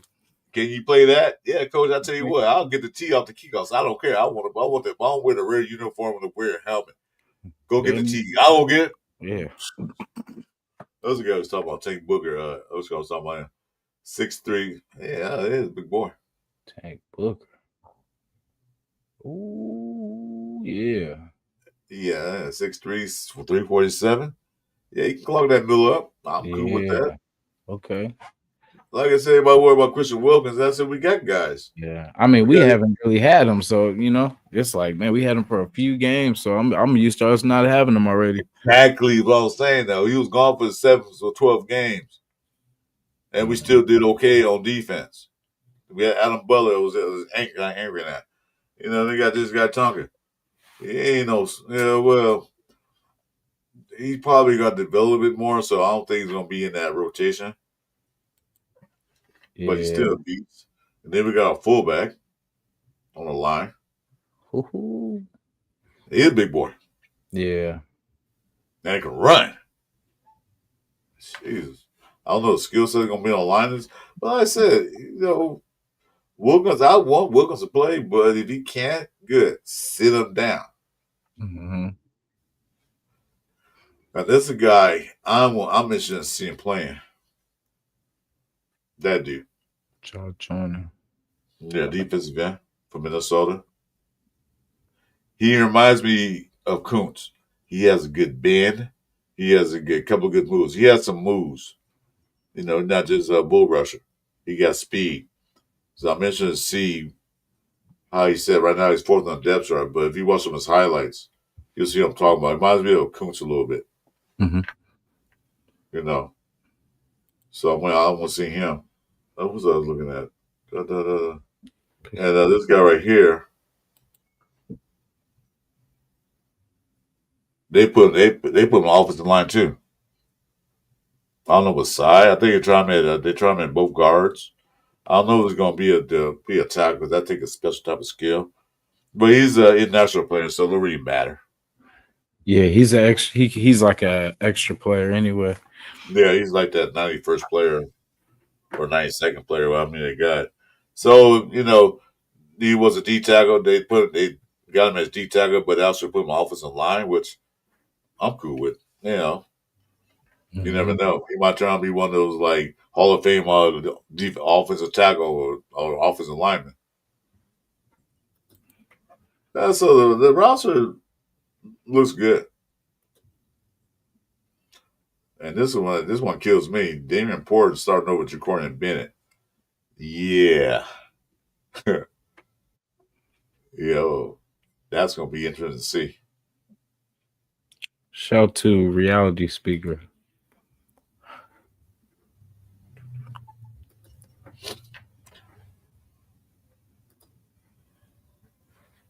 Let's see the safeties and yeah, that's Lonnie Johnson. That's a player that a lot of people say it was a good pickup too. I always forget about that signing. Yeah.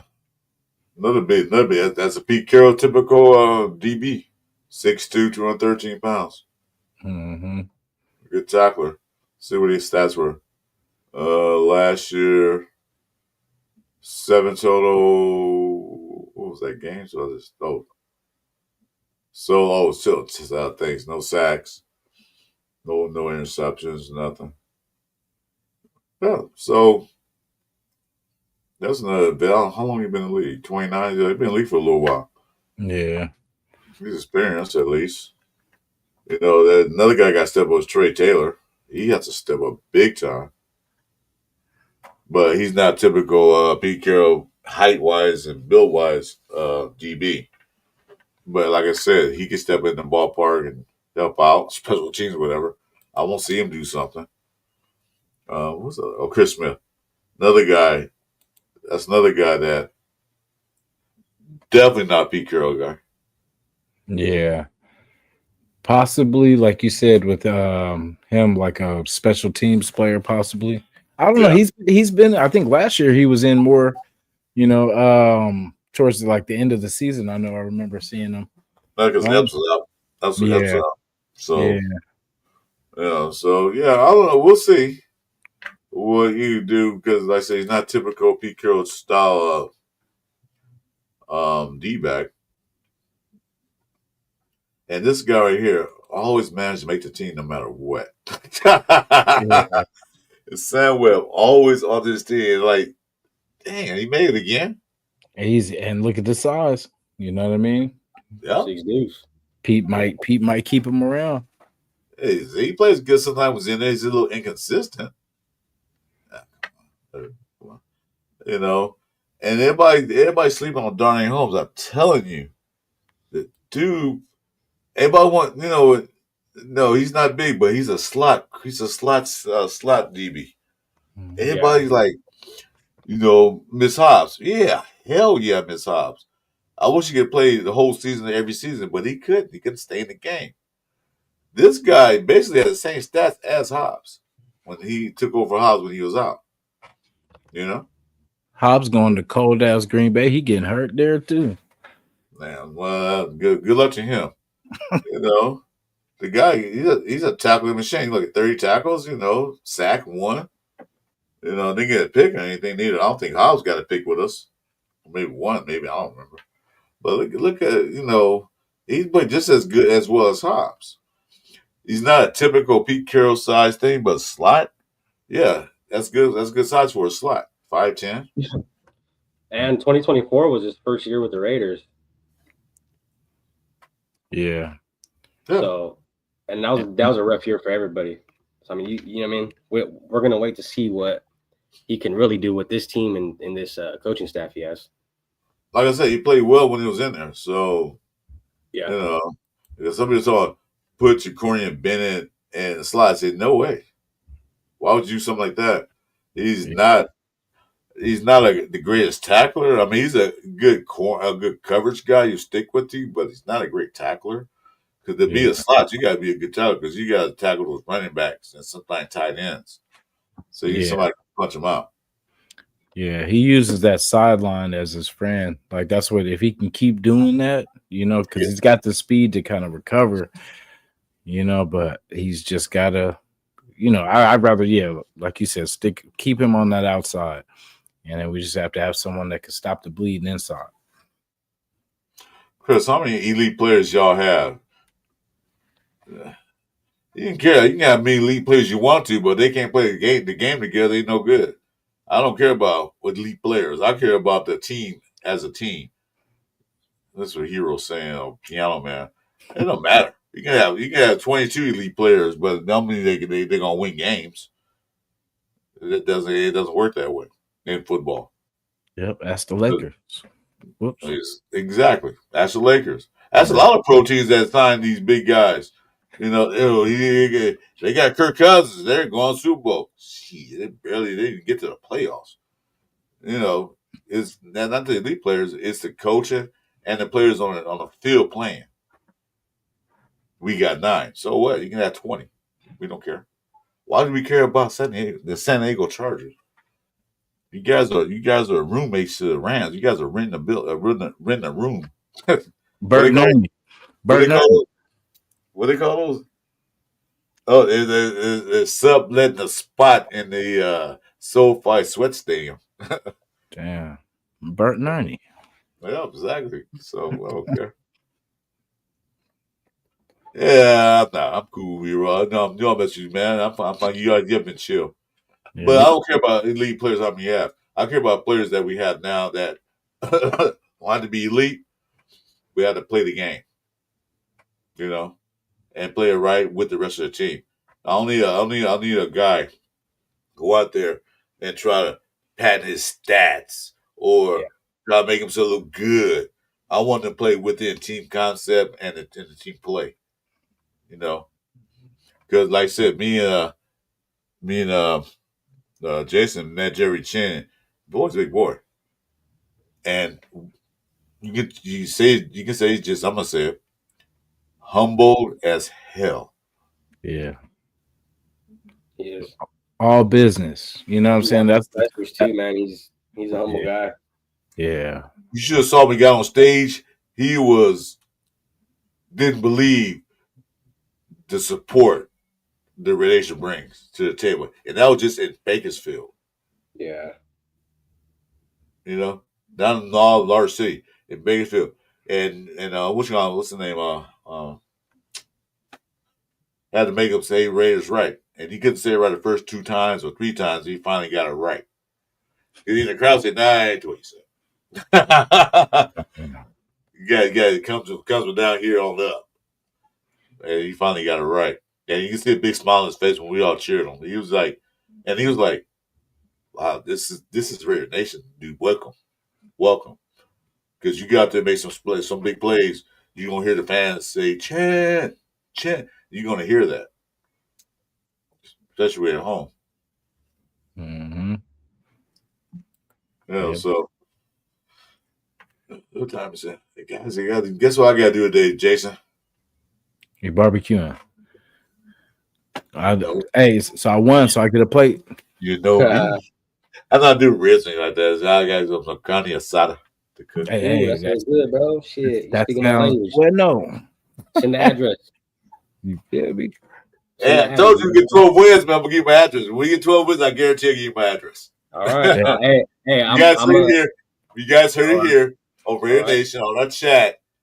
I will give these 2 guys, not the chat. No, you guys are getting it. I will get Red Nate Jason. I'll get Chewy my address. You already got both of you guys got my phone number. So I'll give my address and I'll say today's the day.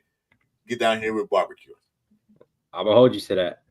Oh yeah, I'll bring the beer. I'll bring the beer, so don't even trip. Hey. Oh, yeah, bring your own beer. What are you gonna bring?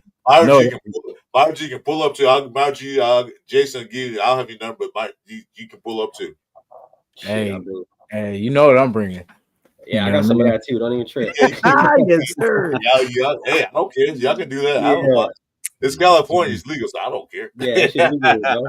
Hey, it's crazy how you can walk in a store now and just. Hey, you guys, you see where I'm at, right? My setup. Shit, you can smoke in here. I don't care. Hey, this is my cave. Smoke in here or smoke outside. It's plenty of room. And I just requested it's in winter months. That's all I ask. You know what I'm saying? I just requested it's during the winter month. She said Lumpias. You know, like November, December, January. Because man, November is actually a good month because it's not as cold and it's not hell of a hot. Yeah. So October, November are a great month because it's like that 70 range, 70 degrees outside. It's not burning up.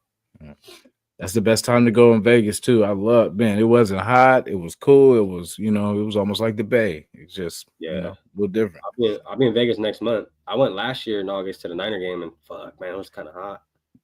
Damn, I was hoping this one was there too. That way it was a little bit closer, but I think it's in Vegas. Did they already decide the Niner Raider game?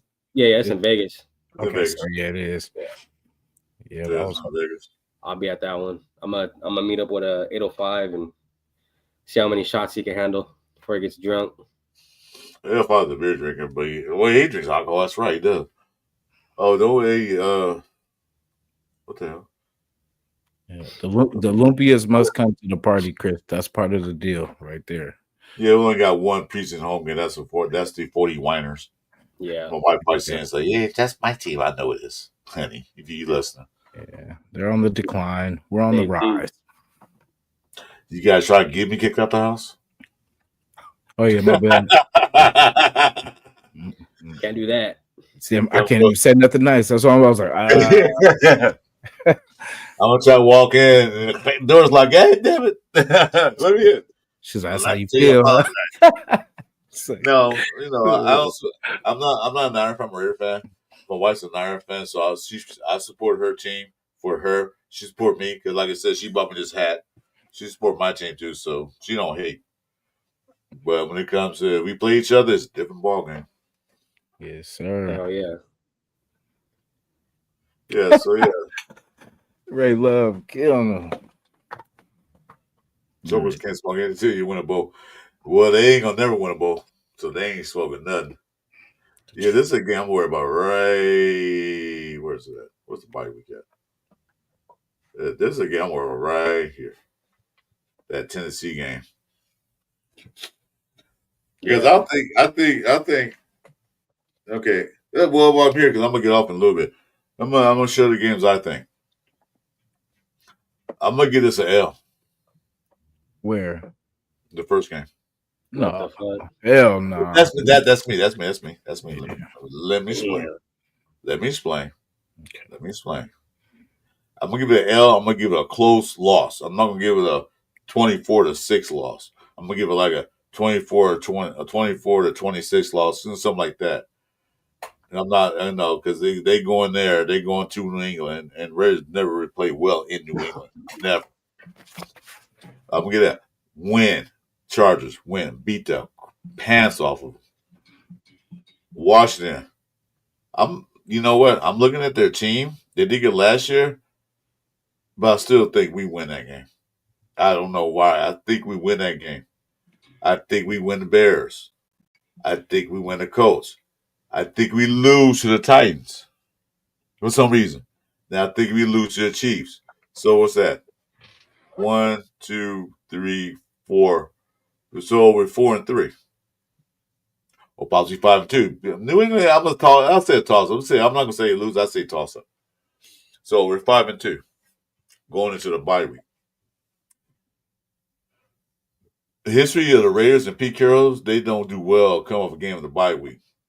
And this is at Jackson. No, it's at home. That could be a win. 6-2. Denver, that's 7-2. Dallas, 8-2. Cleveland, 9-2. Chargers, 9-3. Denver, 9-4. Eagles, 9-5. Texans, 10-5. 11-5. And 12-5. We could go 12-5. Hey, you already made your deal. You can't go back now. Well, we could go 12-5, but I was saying 10. We eat. But I gave a New England toss up, so that can go either way. So it could be 11-6. Plus the playoff win. You know, that's the 12th win.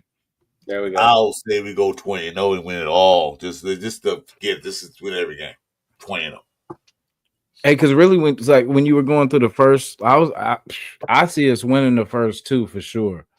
That's what I say. Like, and then with everything else, really, we could go on the street. Because I mean, I don't respect Chicago like that. The Redskins, yeah, they can get it too. The Colts, that's all they have. You know, since Indiana couldn't get it done, it's on the Colts. You know, so they're probably still hurting. So they're not going to do much. No, but I see we could that. I mean, if we literally if you look at that, if we don't come out of that with like like 5-2 or something like that, I mean, then we really need some work. We got to come out there. We got to come out the first 7 games with a winning record. Mm-hmm. Whereas 4-3, 5-2. Yeah, we can't come out there 3-4. We cannot come out there 3-4. We can come out there with a win record. I like to go 5-2. Mm-hmm. You know, possibly 6-1 because Chiefs. We play Chiefs well in Kansas City, so you know that could be a win too. Washington, I'm not scared of them. They don't scare me as much as some other teams do. Bears, I don't give them respect because they're first year coach too. Yeah. I like that New England game is a morning game too. I know we don't really play, well in the morning, but if you're gonna play, and then without all the nerves and all that, because it's easier in the morning to just kind of get after it instead of waiting for the morning game and then all the nerves that lead up. If you're the first one to get cracking, this kind of sometimes it's good. That's even the better for the element of surprise. 2, 3, 4. Even that Washington game is in the morning too, huh? But look at our later schedule. We got more home games than we do away games. We got 1, 2, 3, 4, 5 home games. Philly's in the morning too. The Chargers, Denver, Philly, and Houston. Those are going to be the games to watch out for. Those 4. Yeah. Well, that's yeah. That could get ugly if we're not right. Those 4 games. Yeah. Well, that Philly game's been one of those things because they got, they're in with the Washington Redskins or Commanders, whatever you want to call They're in that divisional battle with those guys. More like I don't know, Cowboys. I don't think they're going to be in that. So it'll be Washington, Philly. So they're going to have to win games to stay in that that bracket. So it's going to be a tough game for us. Houston, they're in the AFC South. They can just walk through there. I don't see the Colts, Tennessee Titans, Jaguars. Jaguars might give them competition, but I don't see them having to struggle to win that division. Have to win every game. New York Giants is going to be New York Giants, although they got the Jackson Dart stuff, but they're going to be New York Giants. Kansas City game is another one that got to watch out for because it might come to the point where if Kansas City already got that number 1, number 2 spot sewn up at the last game of the season, they might not have to put their starters in. But the hatred for the Raiders is so severe that they might put Mahomes and everybody else in there. And that's when we got them. That's when we can beat the crap out of them in the last game of the season so they can go in the playoffs limping in. So they got to take them both into consideration. Right? But it's for the division, of course they're going to put them in. Because I don't know. Kansas City, this coach's going to be weak. And those last games are kind of wicked. Yeah, because so that Houston, last half of the season gets us. yeah, Houston ain't no punk. That's why I said we got to win early. We got to win early. We got to get these first. You know what I mean? Like you said, 6-1, 5-2, fast start. But then Houston might have that AFC South sewn up by then. They have to worry about. They might just the last 2 games they might not play their best player. They play some players, but they'll have the AFC. Yeah, we got 2 divisional games back to back, and then we go and play the Super Bowl champs. Yeah. And then we got to go play Houston. Those last 2 games, I see us winning though. New York and KC. Yeah. Like I said, Houston game, we could get them because, like I said, AFC South is weak. So, like I said, they probably by week 13, they probably had the division already sewn up. But shit, So and that way they can rest their play because last year, see, they learned from last year because they win the playoffs. Everybody was hurt. They play players like why they play these starters in there when they don't need to when they already got their division wrapped up. They keep them out.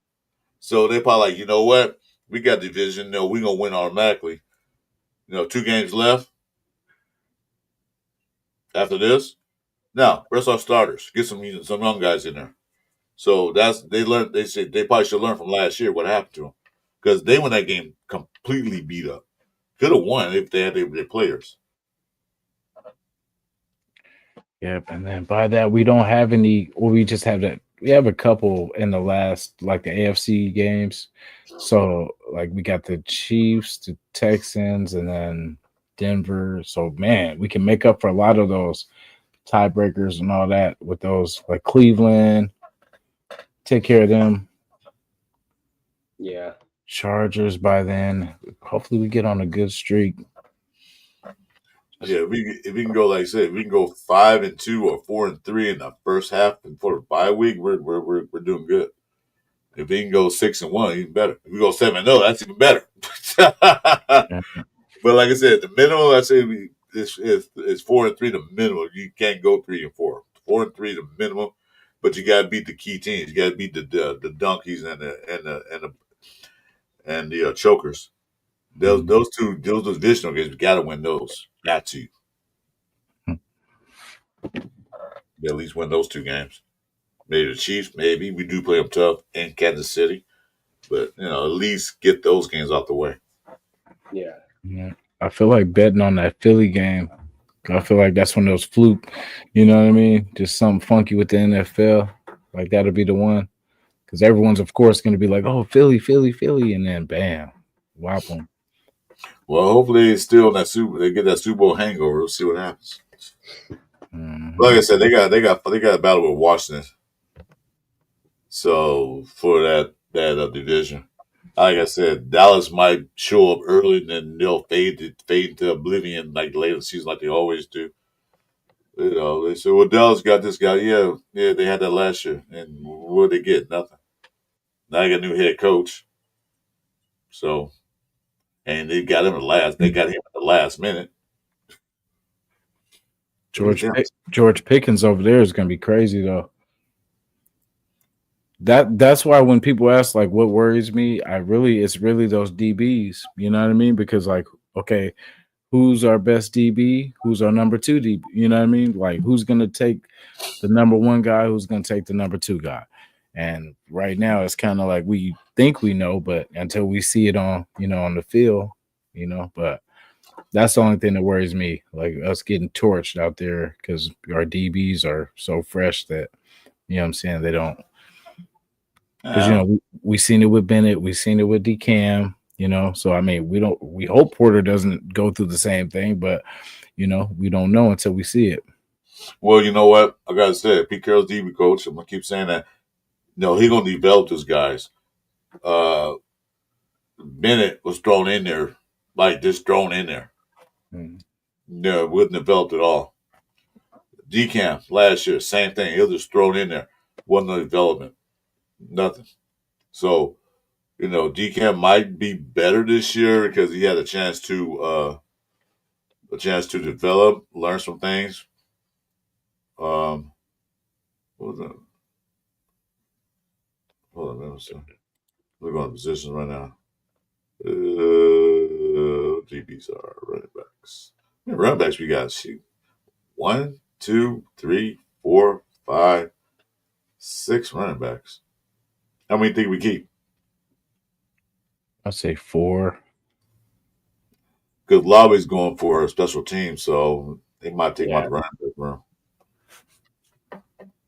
So 4 tight ends. There you go. Quiet Ismail. Look at that. 1, 2, 3, 4, 5, 6, 7 tight ends. Say 4. I say we keep probably 4, 5. Yeah, definitely keep. We're gonna trade Brock. We're gonna cut Brock Bowers. We're gonna trade Michael Hare. Damn, John Gruden. That's the old Raiders do some bullshit like that. What the hell you doing? That's the old Raiders. What the hell? No. So Brock Bowers 1. Myers 2. Who's the other guy? Ian Thomas 3 because he's a hell of a blogger. And then there was the other guy. Yeah. 4. Red zone guy. I'm good with that. How about you? Alex Sloop. Yeah, Alex is a good guy. Yeah. Michael Mayer, Brock Bowers, Quadri Ismail, and Ian Thomas. Carter running. I don't know what the hell. Oh, he's UDFA. Yeah. I definitely like the 6'6" guys. I want big guys, big fast guys. Pause is necessary. Pause. No diddy. This guy got to go. I'm telling you, he was whine all last year. Like, shut the fuck up. Catch the ball, then you get out there. I was gonna say, is Alec Bachman like hella raw or something? Because like I remember you saying that he was crying for the ball. Like, why is he? I mean, he's still around, but is he really that good or like? He was a rookie last year. Why is he still around? He was a rookie contract. He got 4 years still. Yeah, he's 2 years. Or 2, yeah. After this, yeah. Yeah, maybe 3, maybe 1, maybe none.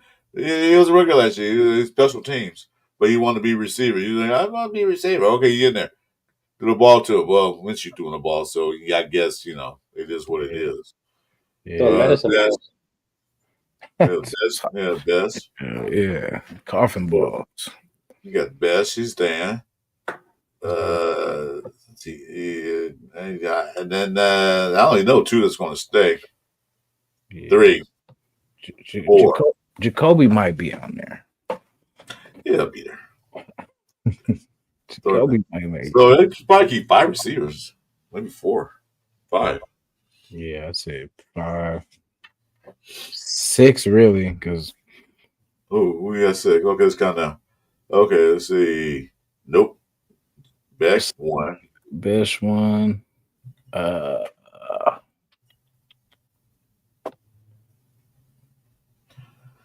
Colin Johnson. I haven't heard too much about him in the OTA, so I don't know what his stats is. I mean, he's a big kid, but that don't mean anything. Yeah. And then touchdown Tommy, I think they'll keep him either for special teams or something like that. He's a special team player. Yeah, Jacoby for sure. That's 3. That's our right receivers. Yeah. And then Kyle Phillips, I still think is going to make it as far as like special teams, maybe return.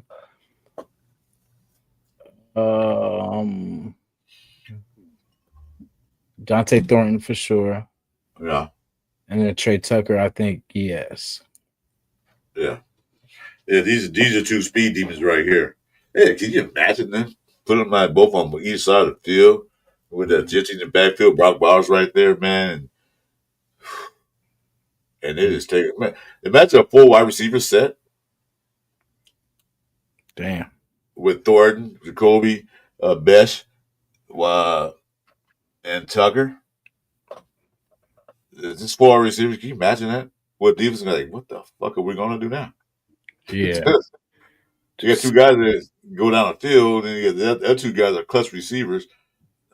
And then you got a running back in the backfield. We gonna put 8 men in the box. He's gonna bring out to a 60-yard run touchdown. And that's why I like what's going on. Mm-hmm. Chip Cut is gonna have fun with this. It's gonna be fun.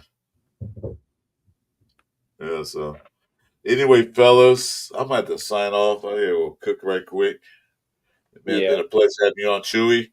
Remember, you guys like, subscribe to Chewy, and also Ray and Jason, and also myself. Yes, Get those subs up. Hit the like buttons, please. Yeah. Help the algorithm. Get it going. Get those like buttons up when we on. I don't know, me and Chewy might have something set up this week. I don't know. Let me know the schedule. Because I'm free all day, all night. So work it out. And Mr. Jason, we'll have something set up. Yes, sir. Everybody that joined like a little later, we debuted our intro today. So definitely check out the beginning and you'll see our intro. You can play it right now if you want. You shit. Hey, don't mind if I do. I can see it. Yeah, I ain't seen it. Let me see that. Oh, for sure. All right, bam. Let's see. Whoa.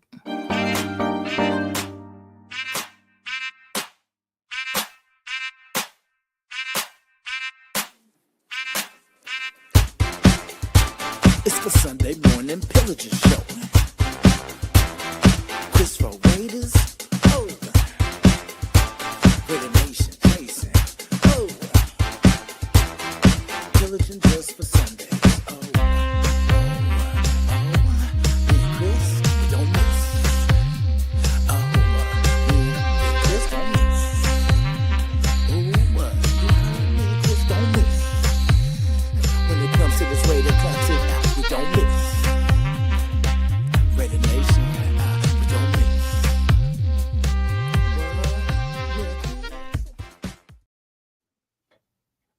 I know y'all can't wait for that Madden cover to be for real, for real.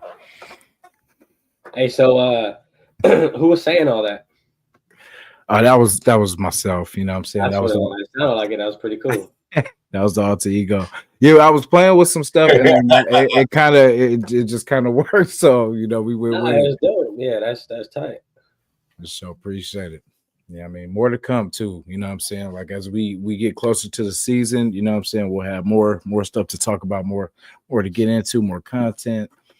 But definitely. Yeah, well, we're getting 3 weeks now for a training camp? Just 3 weeks? Oh yeah. So that's when the real fun begins. We get a training camp, then they get their little break, then they go to the preseason. So, you know, then we get to play, then we get to scrimmage against the 49ers. So it's starting to get there. Yeah, it is. Alex, a nice intro. Yeah, that shit was clean. Appreciate that. Thank you. Chris out there going out for that catch. Yeah. You see him, man. Gotta have the best players. That pick 6. Yeah. Yes, sir. Yeah, Chewy's, what you got going on? Today, I'm dropping a video later on about how I became a 49er fan. What the fuck? Damn. Raider fan. Damn. Yeah. All right.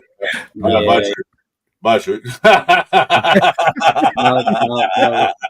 that was my bad. I don't know what the fuck I was doing. And I'm not. I just been trying to stay active with the videos. You know what I mean? I just try to come up with something to drop every day. But later on today, I will be dropping that one. How I became a Raider fan. And I mean, that's pretty much all I got planned for right now, man. For season though, I got game reviews and all that coming out. So as soon as preseason hits, I'll be doing that. Post game, pre-game, and then we got the fantasy draft going on with Jeff. So we got some shit to look forward to. It'll be a fun year. For sure, man. Good luck. Best of luck to you. And what are you guys doing for the fantasy league? Is it what did we do last year? It was the guillotine. We did the guillotine. Shout to Angelo, man. We did the guillotine league last year. Okay. It was I don't know. Me and Jeff made it. But yeah, I don't think we got nothing planned for it too big. But we'll see what happens, bro. You never know. For sure, definitely so. Yeah. So hey, all right, yeah, definitely stay in touch too. You know what I'm saying? You always can, more than welcome. Definitely come on, man. No, yeah. I've been fucking with your shit for a little while. You're pretty cool, man. And you know what I mean? I'm open to go on with, you know what I mean? As long as they're cool and respectful, hey, I'm down to jump on a panel with whoever, you know? Yeah, most definitely. For sure. Likewise, I don't do fantasy, so I'm not in that league. But I don't mess around with that. I never could. Well, Chris, you're gonna be running that stream, aren't you? You're gonna be running live, I guess. While we're when you guys do it, y'all be running. Because I'm a person like I'll pick a player because I like him, and then they do nothing or they out. I just wasn't into it. It'd be like that. Yeah, I'm not really a person that look at stats a lot. I like, can you play football? Can you catch? Can you run? Can you tackle? So there we go. That's all I care. All right. So yeah. This week I don't have anything coming up this week. I don't know. Me and Jeff gonna do a Friday night, 4th of July. I know we're gonna do a Saturday, I think, but nothing really coming unless anybody hit me up. I'm still working on my intro. I almost got it together for my solo shows. I got the beats down. I got the pictures, but put them all together is like kind of like, damn. I need a professional editor to do all this stuff, but it's coming along. Yeah. I'll probably run a couple of tests. Probably run a couple tests next week just to test it out. Other than that, really nothing. How about you, Jason? Yeah, like I said, I'm actually doing a show tonight with Vic. We're doing the Fellas Night Out episode. We back for the summer. You know what I mean? That's right, yeah. Cool. So I'm gonna just kind of get ready for that. And yes, it's pretty much everybody can join. It's pretty much for everybody. We're gonna be talking about a little bit of everything. So just real talk and enjoy. Come in, talk. Comments are definitely appreciated. I'll check you guys out. Hit me up, man. Yeah, definitely. All right. So now you gotta work on your outro. Yeah, I was hey, we're gonna let it rock with the other one. Yeah, that's fine. All right. So as always, guys, what do we say? Raider Nation for life. Win, lose, or tie. Raider Nation till we die. Straight up. You heard it here. Let's go. Raiders. Appreciate you, brother. No problem. Sir. Bam. We love you, Raider Nation. Thank you. Appreciate it.